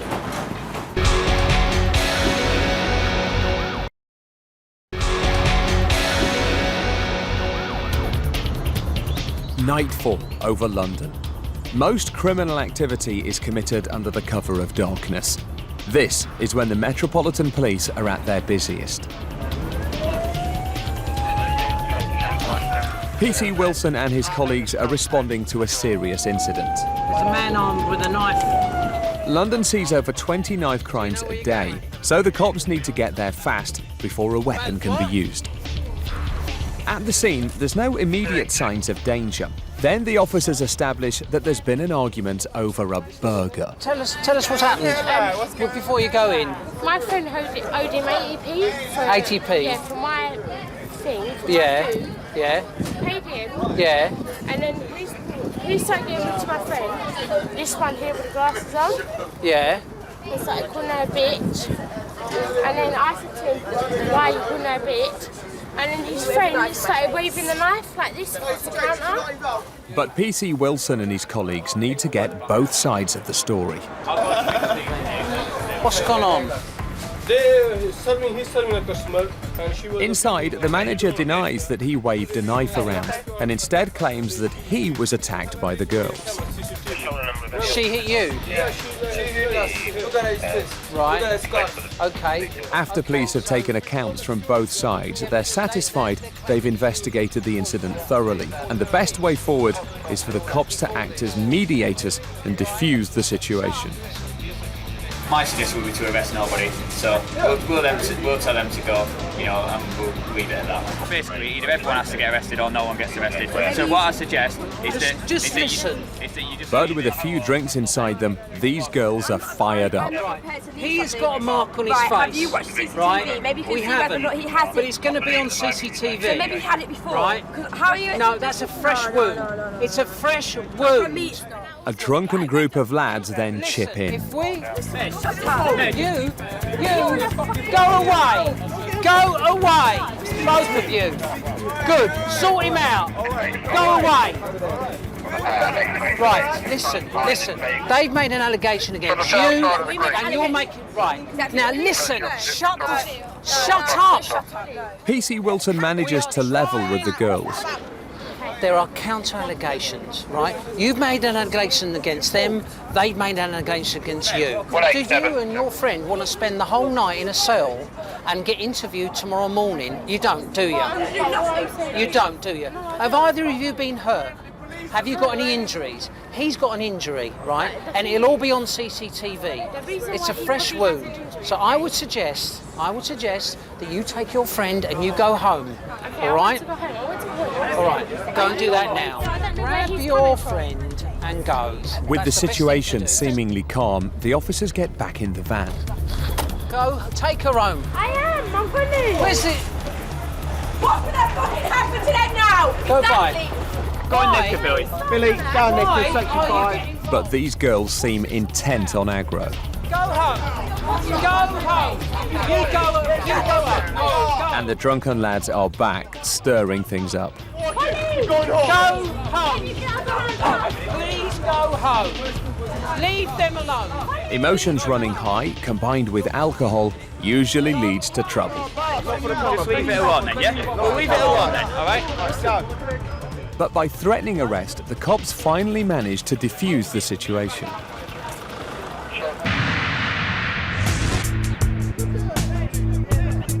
Hammersmith and Fulham has a lively night scene, so it's no surprise that the cops have to deal with their fair share of drunk and disorderly people. But it's not just the bars and clubs that attract the troublemakers. You don't go bashing the door, do you? The station office is shut now. Having dealt with the kebab shop incident, it's the end of shift for PC Wilson and his team. But when they get back to the police station, they encounter another drunk inside. Come on, sir. Out you go. What are you doing? You can't stay here. I'm sitting here and waiting. You need to go out. Come on. Come on, fella. Off you go. Hey, guys! What are you doing? Fuck. These officers are getting their fill of it tonight. Yeah, you need to sober up. I did nothing wrong. Just go, No. mate, yeah? Off you go, fella. Okay, Right, leave me alone, okay? Just go. Can you? Obviously, having had a few drinks, he claims he has something to report. I wanted to report something. You can't while you're And drunk. But not before abusing the officers. You're treating me just like a fucking shit. Listen to me. You've been warned once about your swearing, okay? Swear again and you'll get yourself arrested. Go. I'm homeless. Bye-bye. I'm homeless. I'm swearing. I'm Here. fucking... Take your stuff. Right. Bye-bye. Here. But he doesn't take the cops' advice and tries to double back on them. Oh, Fucking... this guy's sweet. Yeah. Yeah. Right. Right. Come here. Hey. You're under arrest. You do not have to say anything. You do not have to say anything. Take this up. Okay. I've got keys in my hands. I've got keys in my hands. He's only going to cause trouble anyway. What are you doing? You do not have to say anything, but it may What are only you doing? defensive. You do not mention wing questions, something like that. And as PC Wilson reads him his rights, it's obvious the man's so drunk he can't even get his words out. I've got earphones in my hand. Right. A picture of shooting 65 miles. I've got a van in the back. I'll take that spare van. Yeah. Just keep holding it for a sec. Ben? Yep, I've gone. Yeah, we've got one coming in for Section 5. And the booze also means he forgets how he got himself arrested. Did I do something wrong? I think not. Nothing. That's not an idiot. Nothing. Bring him inside here. Hey, my Come here. fucking rucksack. Hey, guys. We'll get your rucksack. My rucksack. That's all I've got. He's highly intoxicated. We believe that if we were to send him on his way, he would probably get into some sort of trouble. So he was arrested for Section 5 public order.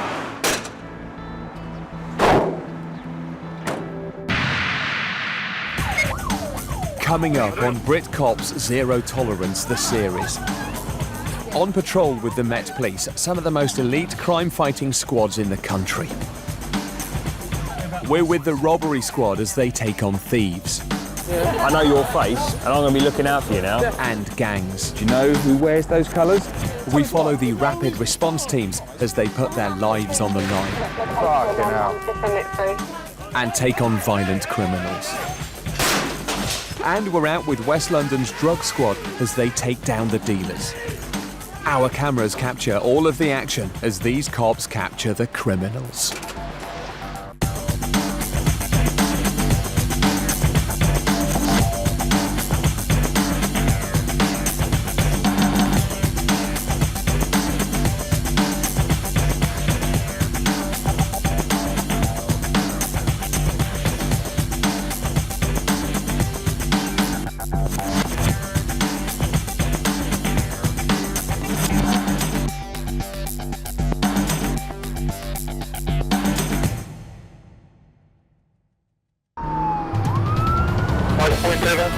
These are the fastest cops in Britain, responding to 999 calls at up to 150 miles an hour, hunting fugitives, tackling drunks, I'm not fucking drunk! catching criminals, Authority has been given. and saving lives. Use your mirrors! For these elite high-speed units, every second counts. They are Rapid Response. Coming up, dangerous driving. He's doing 110 miles an hour minimum. Booze-fueled brawls. A chase with a chopper. Yeah, unit from 99, they've got people just coming out of a hedgerow. And nowhere to hide. What are we arresting you for?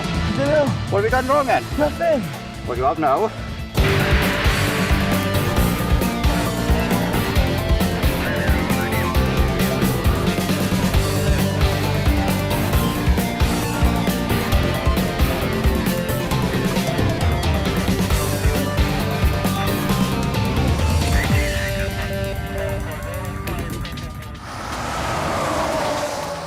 The M4 motorway, one of the busiest and most dangerous stretches of road in Britain. A rapid response unit is on patrol in an unmarked car, looking for trouble. And it's not long before trouble speeds past at more than 100 miles per hour. So I can see him coming up with quite a lot of speed, now in excess of 98 miles an hour, and he's still pulling away from me. PC Glenn Powell is one of the most highly trained rapid response officers in the country. What I'm going to do is put the DVD on to film him. And that's very bad news for this law-breaking lunatic.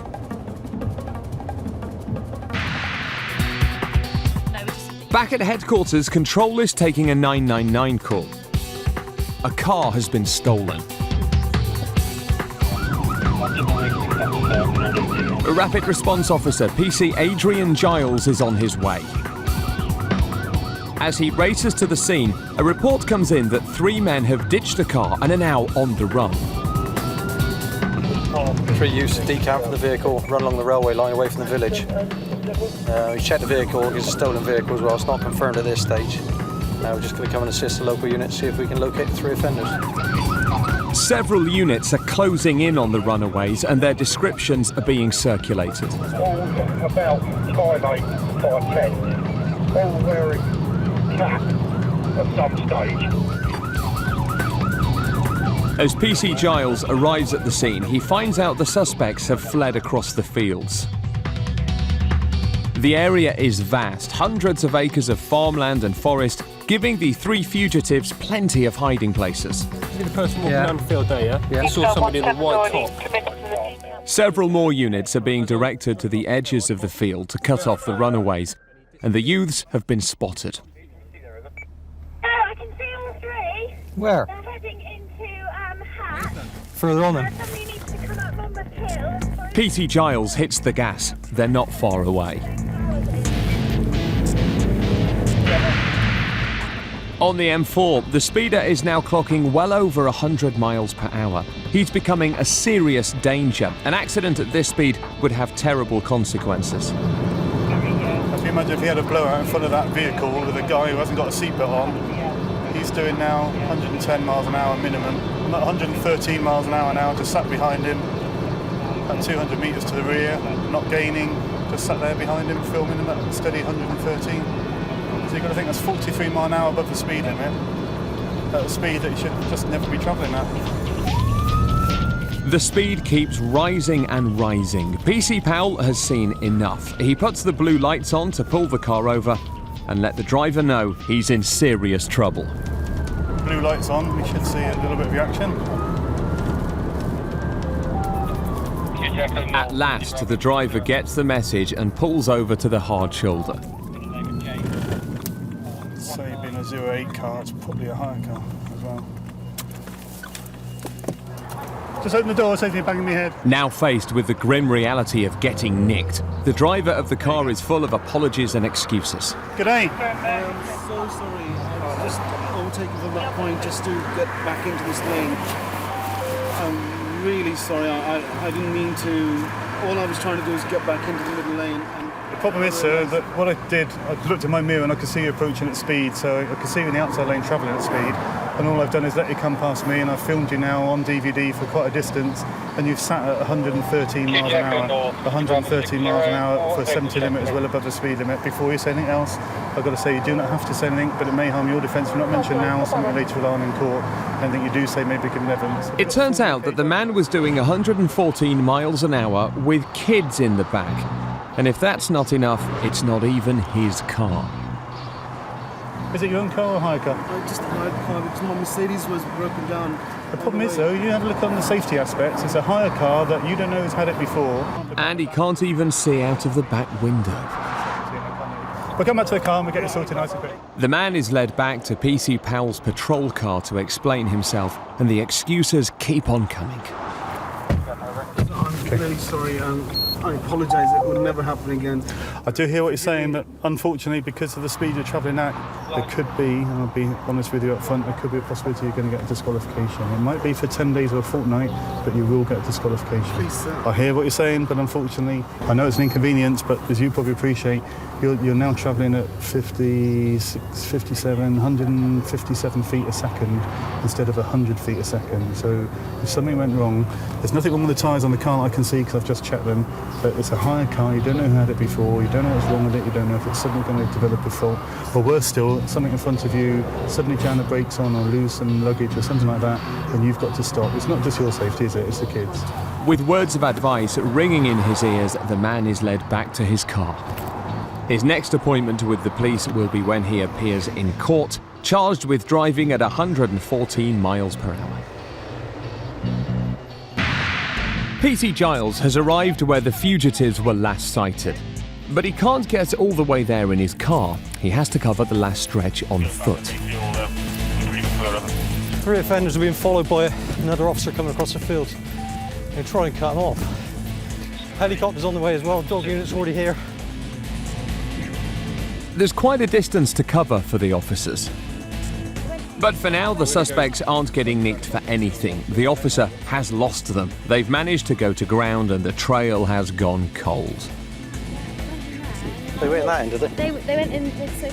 Tracking dogs have now joined the hunt. The dogs are trained to follow the freshest human scent. And within minutes, the helicopter is overhead. With the dog's nose and the police eye in the sky, the fugitives can't hide for much longer. We've got Hotel 99 here now, doing the area search. No trace of them at the moment. So we've got cornfields and that. I think 99 will probably use the heat seeker, see if they can pick anything up from that. The chopper's thermal imaging cameras are trying to pick up the heat source, but the suspects are hiding in thick woodland.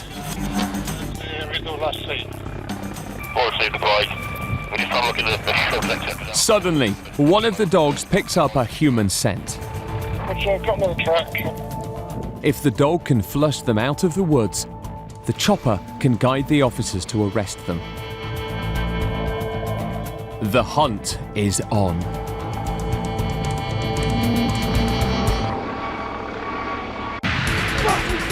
Coming up, a drunken reveller gets gassed. Helicopters and dogs close the net on the suspected car thieves. Yeah, units from 99, got people just come out of a hedgerow. And women cause mayhem on the streets.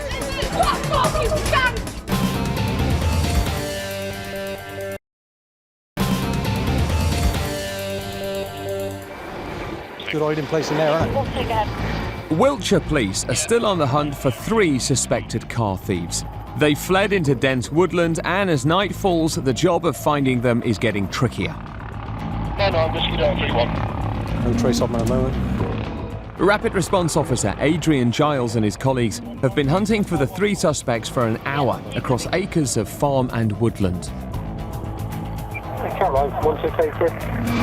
But the fugitives are about to make a big mistake. Yeah, units from 99, got people just come out of a hedgerow. As darkness falls, they think they can slip away unnoticed. But the chopper's heat-seeking camera picks them out straight away. It's over to our left at the moment. We're going to try and direct somebody in. They actually run alongside the hedgerow at the moment. I'll be running away to your left, 99. Yeah, it's on our nose. They're actually coming back towards us. So there's 2 of them at the moment. Over.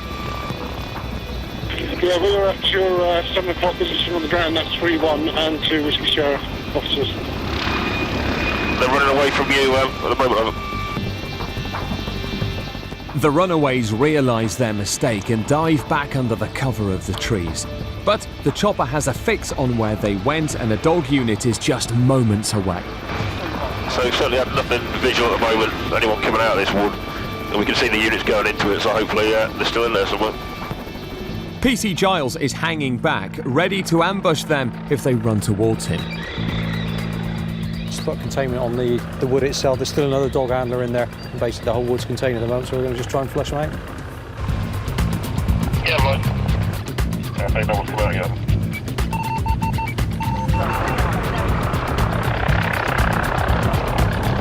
I can hear people crashing through the woods. The fugitives run straight into a police dog handler and they're nicked. Yeah, 3-1 from 9-9, you've got 3-2 in there. Yeah, we've got 2 under arrest. Yeah, received, thank you. At the moment, we've got 2 detained, located by the dog handler. There's still one in the woods somewhere. But they've only got 2 and there were 3 men in the car. With 1 still to find and search conditions worsening, it's a race against time. I could do with assistance here, I want to continue the track. The dog handler wants to search for the 3rd man, but he's stuck in the field with the prisoners until another officer can get to him. With the whole area searched and no sign of the suspect, it seems he may have somehow slipped through their fingers. Where are you now, Tyler? That rough area of Tisbury, still trying to find this 3rd offender. The 2 men arrested are known to the police. It's unlikely that the 3rd will stay missing for long. With darkness now covering the woodland, PC Giles is of little use where he is. See you later, young man. Yeah. He leads the search to the keen noses of the dogs and resumes patrol. Right, at this stage, we've got 2 in custody. They've just been transported to Salisbury custody. Don't know where they're from yet, both believed to be on curfew though, so obviously there's further offences there they'll have to be arrested for. There's still 1 outstanding, so we're just going to have to deal with the 2 we got and further inquiries on the 3rd.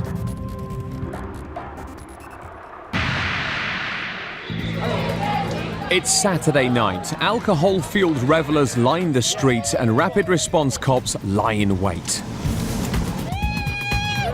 It's only a matter of time before trouble breaks out. With mayhem on the horizon, rapid response officers Owen Dillon and Di Howells have parked their car and are patrolling on foot. An officer spots a drunk man urinating against a shop window and the chase is on.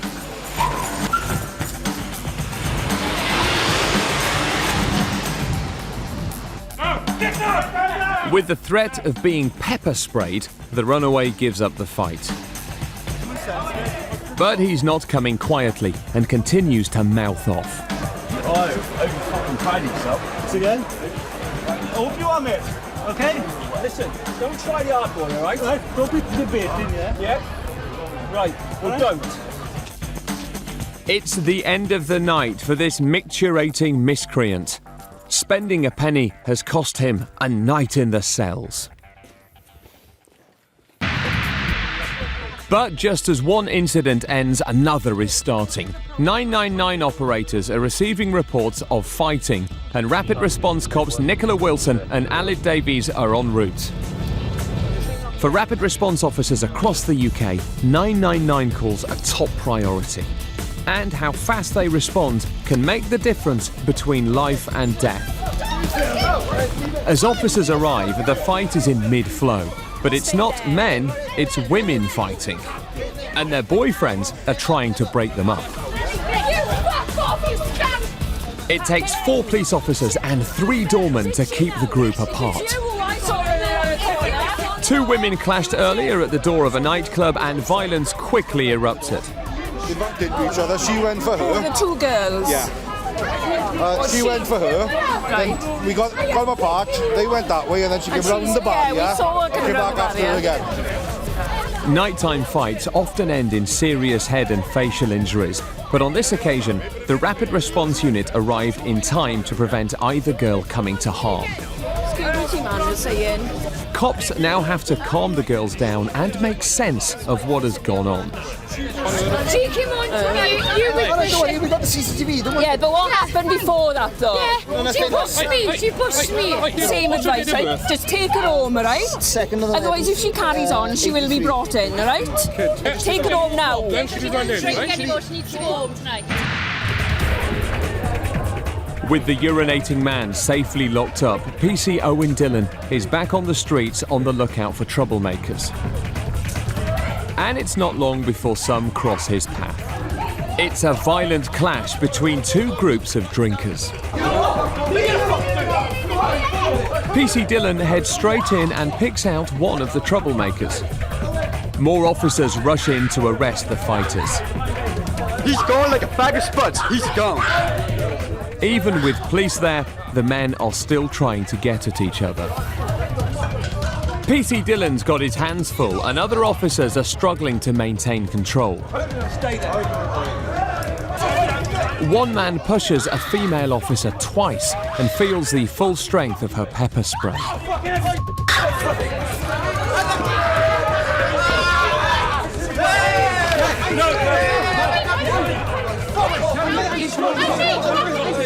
Police have defused a potentially dangerous situation.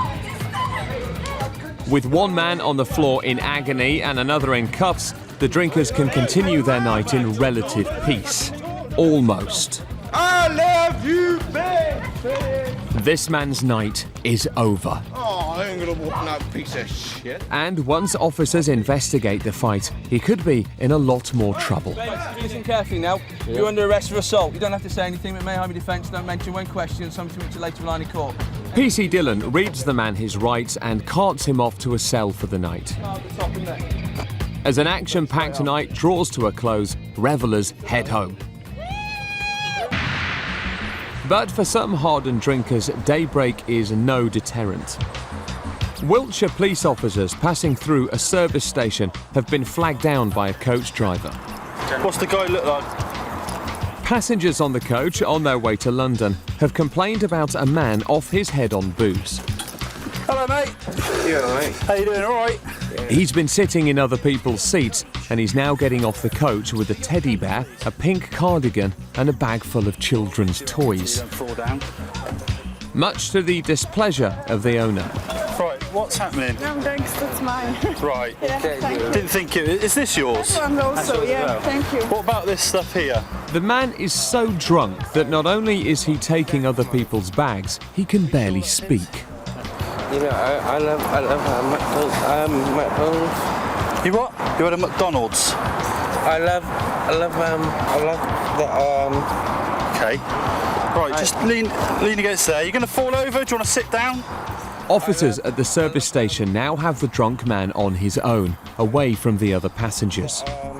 One thing is clear, there's no way this man can continue his journey by coach, even though he thinks it's nearly at an end. Do you know where you are? Yeah. Where? I'm in near London. You're not near London yet, mate, no. You're in Wiltshire. Yeah, I'm at Lee Delhi on the eastbound with a drunk male on a National Express bus. The driver's asked him to get off and he's refused, so we've escorted him off the bus. As PC James Hines reports the incident, the drunk man's brother appears. You alright? Oh, yeah, that's my brother. We're off to London. Okay. Yeah. Can you just give us a little bit of room for a minute and I'll come and speak to you in a sec? And astonishingly, he denies knowing that his brother has been drinking, despite the state he's in. Sorry, well, the bus driver asked him to get off. Right. Because he's too drunk. Okay. You've been drinking, have you? Have you been on the bus with him? Yeah, I've been on the That shouldn't be a shock to you then, should it? Well, no, he hasn't got a drinking problem, but I've not. All I've seen him drinking is actually from the Okay. Have you been seeing what he's been doing on the bus? No, he's been sitting down as normal. I haven't seen him drinking. Back on his feet, the man then tries to explain himself. Badly. Yeah, I've not been pissed off with you, you know what I mean? No, I know you're not. That's alright. I've not been funny with you. I'm pissed off with other people. Yeah. And I don't know, it's just... You're talking rubbish, alright? I don't mean to be rude. No, it's alright, I hear it all the time. Just have a sit down a minute. Just sit down because you're unsteady on your feet. I don't want you to fall over. Just sit down. One thing at a time. Just stay sat down and just chill out while we work out what we're going to do here. We've had the National Express guy just come up and say that I've pulled in here, it's a scheduled stop, and once I have, loads of customers have come up to me and said this guy's being a right pain in the bum. So we're not looking to arrest him, but what he needs to do is go inside, sober up, and the coaches come every half an hour. But the man has other ideas. Oi! Off the bus, you're not going on there anymore. This way. He's a one, isn't he? Aye. Safe. Good. No, this way. With a bit of gentle ushering by the cops, the pair disappear inside for a coffee. Just what his demeanour is in there, what he does. Police follow him in. 9-5. And 30 seconds later, he's on his way out again, now in cuffs. Yeah, our gentleman's been arrested now by myself on this log at Lee Delhi, 4:05. He hasn't gone for a sobering cup of coffee as requested. He's been arrested for being drunk and disorderly. How many chances do you need then, eh? I don't know. Too much cider, mate. Too many. If there's any drink involved, it's normally drink drive. But he's just determined to get back on the bus, which obviously we can't have him doing, and we wanted to give him a chance. He's just abusive towards his brother, so it's disorderly behaviour. We don't, people shouldn't have to tolerate it, and he's got arrested. But he's not drunk, according to him. But then my version of drunk and his are probably very different, so... Reality then begins to set in. What are you crying about? And he begs for his cuffs to be taken off. I'm not taking them off, no, because you're near a motorway and you're drunk. He was after a ride to London, but the only ride he's going to get is straight to a police cell.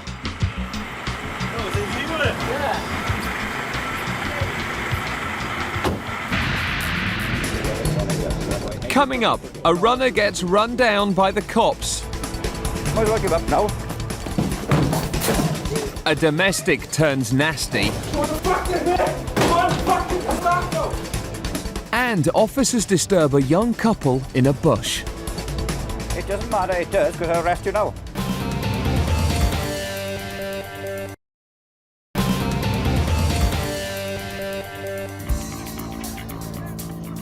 As night falls, police brace themselves for more alcohol-fueled violence and disorder. Stand up. Put a hand behind your back. On the streets of Brecon, PC Owen Dillon is on foot, keeping a close eye on one particular group. Right. Take him home, all right? One more thing that you do, I'm going to arrest you. Go away. Yeah, we're fine. Keep your mouth shut and walk away. The men are told to move on, but they only go as far as the next corner. Off you go. PC Dillon fears it's only a matter of time before something kicks off. He just waits and watches. Keep going. And he doesn't have to wait for long. There's a disturbance in a pub. Someone has allegedly thrown a bottle through a window into the crowd.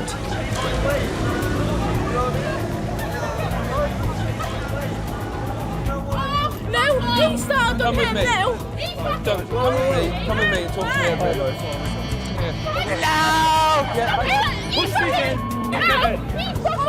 No! This one. With so many drunken revellers, it takes a bit of detective work to unravel what happened. Stand with that officer.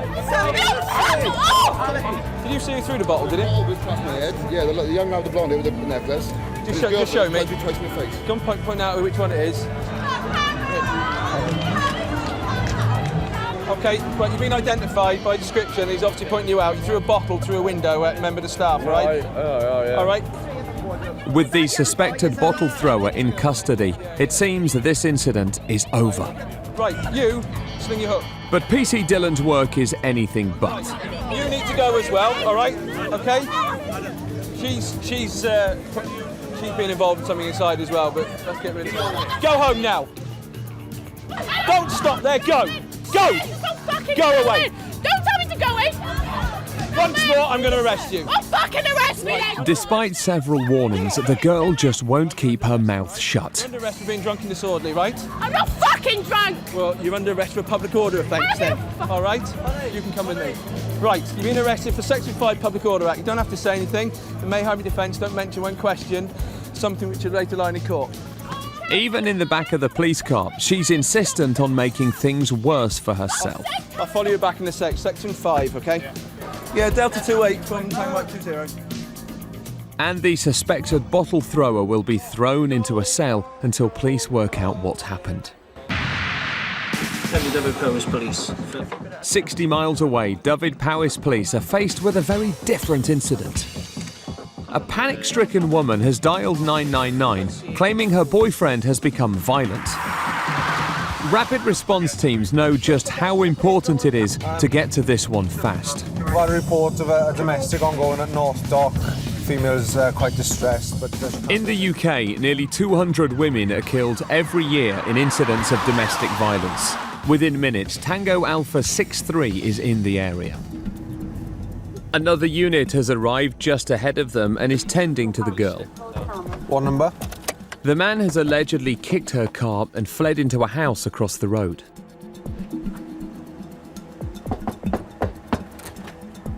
Hey, buddy, right? Have a chat a minute? What's wrong? Well, I'm going to ask someone to find out. Rapid response cop Stuart Flynn immediately wedges his foot in the door. He's prepared for anything the man may try to do. I'm just going to have a chat to do about this damage to the car outside. What damage on the car? 80 miles away, at the other end of the Dyfed-Powys Force area, officers Hugh Evans and Steve Griffiths are doing another town centre patrol. Suddenly, they spot a young couple in the bushes. Oh. And one of them seems to be trying to pull up their trousers.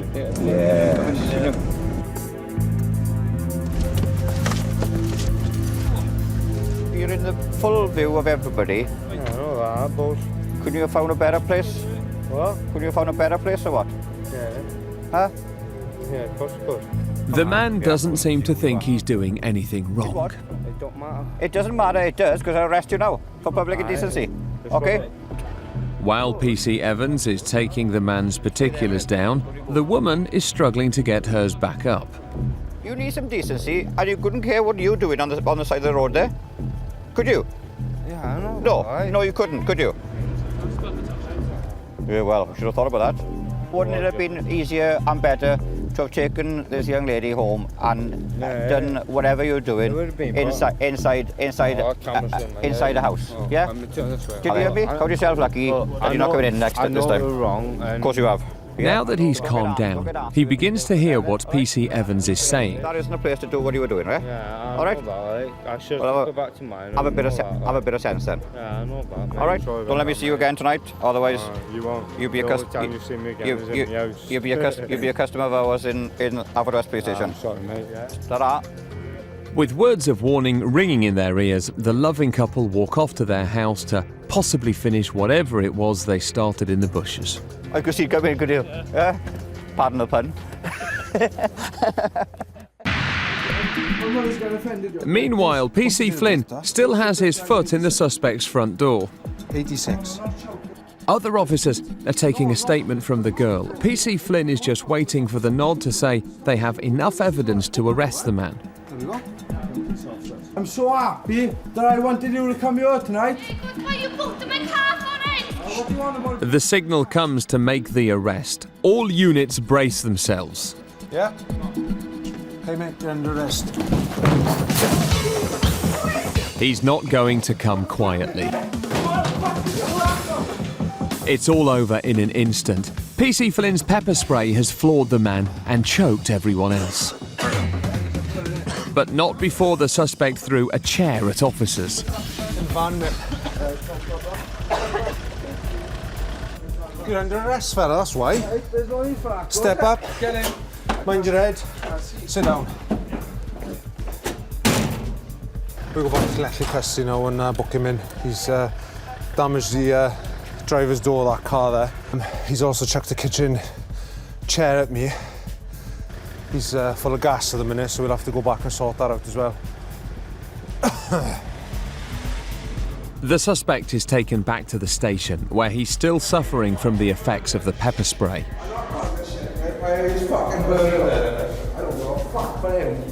For me? Yeah, you spray pepper spray, right? Yeah. Have some water, please. That's the least you can do for me. You don't want to put water on it, mate. Make it worse. Put on there. We'll sort you out now. Yeah, we'll sort you out now, fella. pepper spray and one bottle on his fucking... He's arrested on suspicion of causing criminal damage and assaulting a police officer and left to cool off in the cells.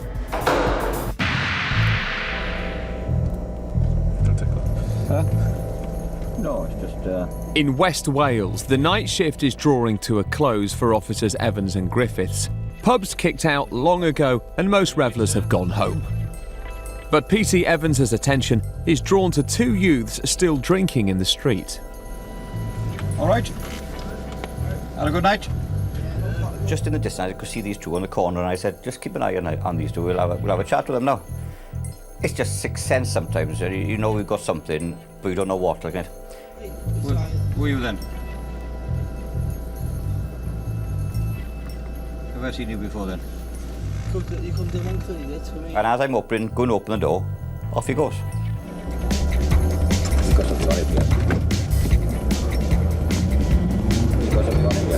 Hey, just drop it here. No, shoes. Shoes. And the bottle is gone. Bottle's gone. He's gone. Left. He's going to go on the back, is he? Can I get on the back? Yeah, go on. He probably wanted, is he? Just drop me off. I'll meet you on the other side, isn't it? It's clear the runaway has something to hide, and PC Evans is determined to find out what it is. In the darkness, the chase leads on to the local rugby field. Might as well give up now. The officer puts in a tackle the Welsh rugby team would be proud of. What are you running for? Huh?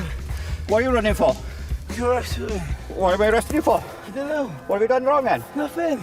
Well, you have now. What you got, mate? I know what you got yet. No, he has. All right. I do nothing. I'm on necklace. Wait. Can I take Get it up, off? man. Up you get. Get up.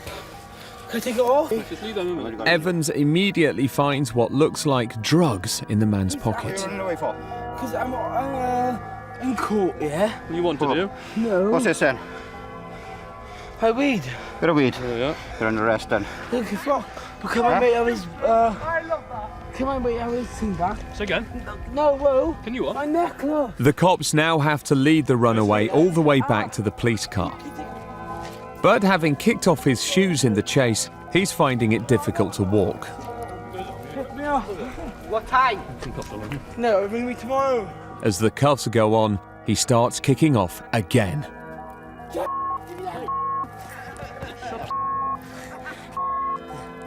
See, look, abusive, aggressive. That's why taxpayers. Taxpayers don't pay shit because you know. His mates are looking on and enjoying the struggle.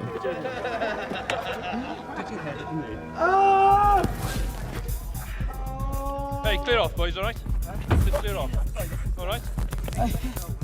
With one youth safely in the car, PC Griffiths' attention is drawn to his mate, who seem to think it's a big joke.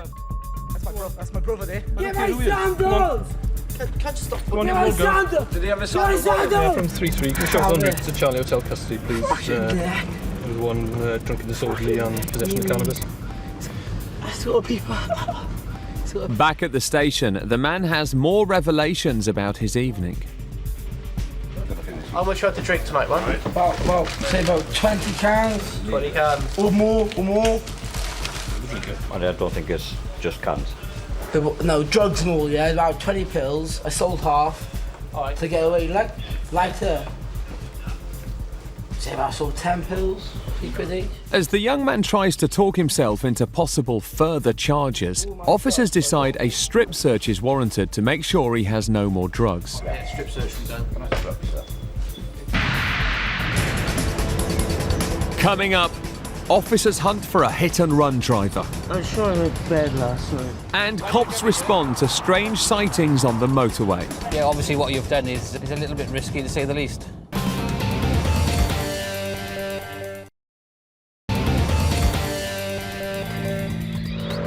A new day is dawning in West Wales, and for Dyfed-Powys Police, the action doesn't let up. 999 calls are coming in of a hit and run. Reports say a car has collided with another at a junction, but hasn't stopped and has made off at high speed.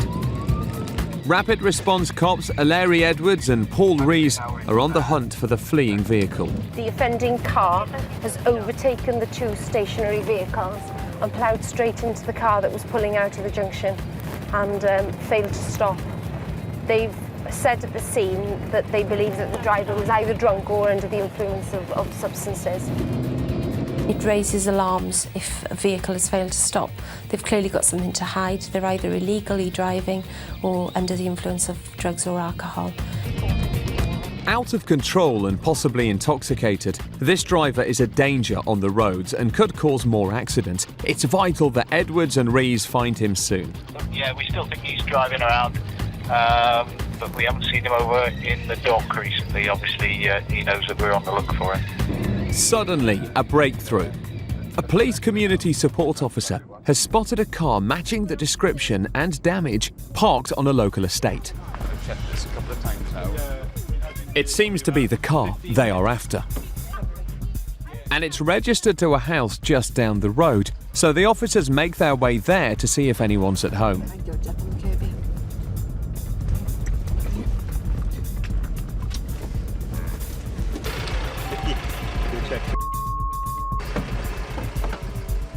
Backup units are called in case there's trouble.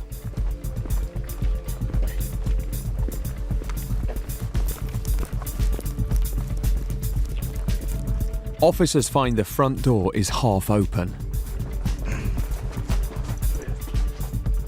And inside, there's a woman asleep on the sofa. You're on your own, yeah? No. Who's here with you? I don't know his name. Yeah. Where's your bike? She indicates that the man of the house is somewhere in the front garden. These two.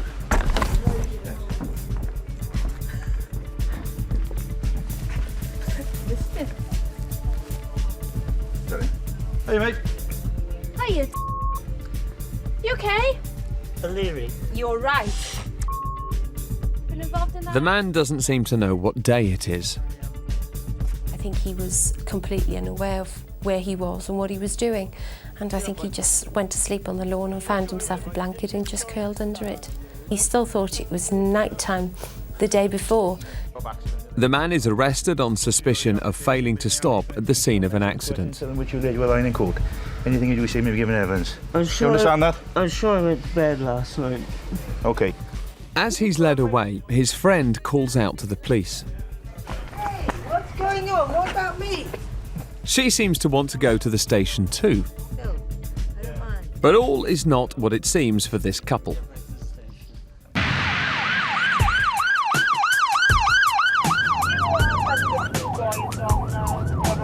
40 miles away, Rapid Response Officer PC Dave Stacey has another emergency to deal with. Should be somewhere along this road. Several 999 calls have been made, reporting people on the M4. The report of two young lads on the hard shoulder. So obviously in view of their safety and everybody else, we're going to make our way up there as quick as and see if we can get them off the motorway. Details are sketchy. It could be kids playing on the motorway, with cars travelling at 70 miles per hour or faster. Whoever they are, their lives are in danger, and PC Stacey has to get there as fast as he can. Changed, put the matrix on to 50 mile an hour, slow vehicles down, to let them know there's something going on. But as he and another unit approach the scene, it's clear there are no kids, just two men on rollerblades. It's not quite what PC Stacey was expecting.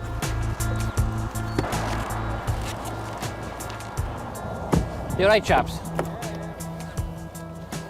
Do you really think you should be going along the M4 on rollerblades? We know we're not, but to be fair, we're not from here. Yeah, we're not trying to cause any problems whatsoever. No, obviously you're not, but this is what we call a main carriageway, where cars are going a lot faster than you are, and for some reason you trip, you fall in front of a car, yeah, this consequence is going to be quite horrendous.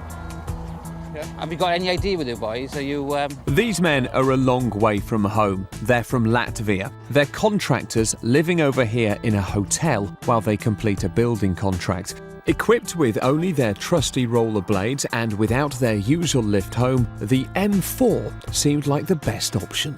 The two police units get the men into their cars and away from danger. Yeah, obviously what you've done is a little bit risky to say the least, especially on this road. This is the way how we travel to work every time. Yeah. Rollerblades may be their preferred method of transport, but they won't be making this mistake again in a hurry. Give me your... Right, how we intend on dealing with this one is obviously suitable words of advice, yeah? It's not the wisest thing to be doing. Yeah, I totally agree with you. I'm not going to try to argue because I know it's not the best option to do. It's not. Enjoy your stay in Wales. All right, guys. See you later. Hopefully not on the M4 next time, yeah? So we're off, isn't it? God. We picked them up, we brought them back to the location where they stay in. It's the only route they knew. They're not locals, they're from abroad. And they've been suitably advised. And they've got themselves home in one piece. Bit sweaty. There we are. Then. The suspected hit-and-run driver found hiding under a blanket is now in custody. He is searched and used needles are found. But he doesn't want to admit what's in them. No comment. All right. You're also under arrest for being in possession of a controlled substance, all right? You understand that? You're also disqualified from driving, so you're also under arrest for being a disqualified driver at this time. He gets arrested on a further 2 counts.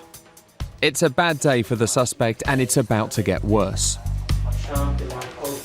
He suddenly realises he has no idea who the woman on the sofa is, and she's been left in his house. There's something worrying me that there's this woman in my house. I don't even know who she is, but she's been left in charge of my house. All right, we'll sort that out as soon as we get you booked in, all right, Mike?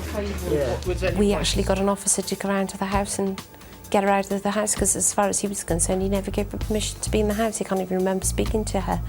So she was obviously kicked out of the house and the house was locked up. Coming up on Britcop's Rapid Response, the all-new police action series. We're on board with the fastest cops in Britain.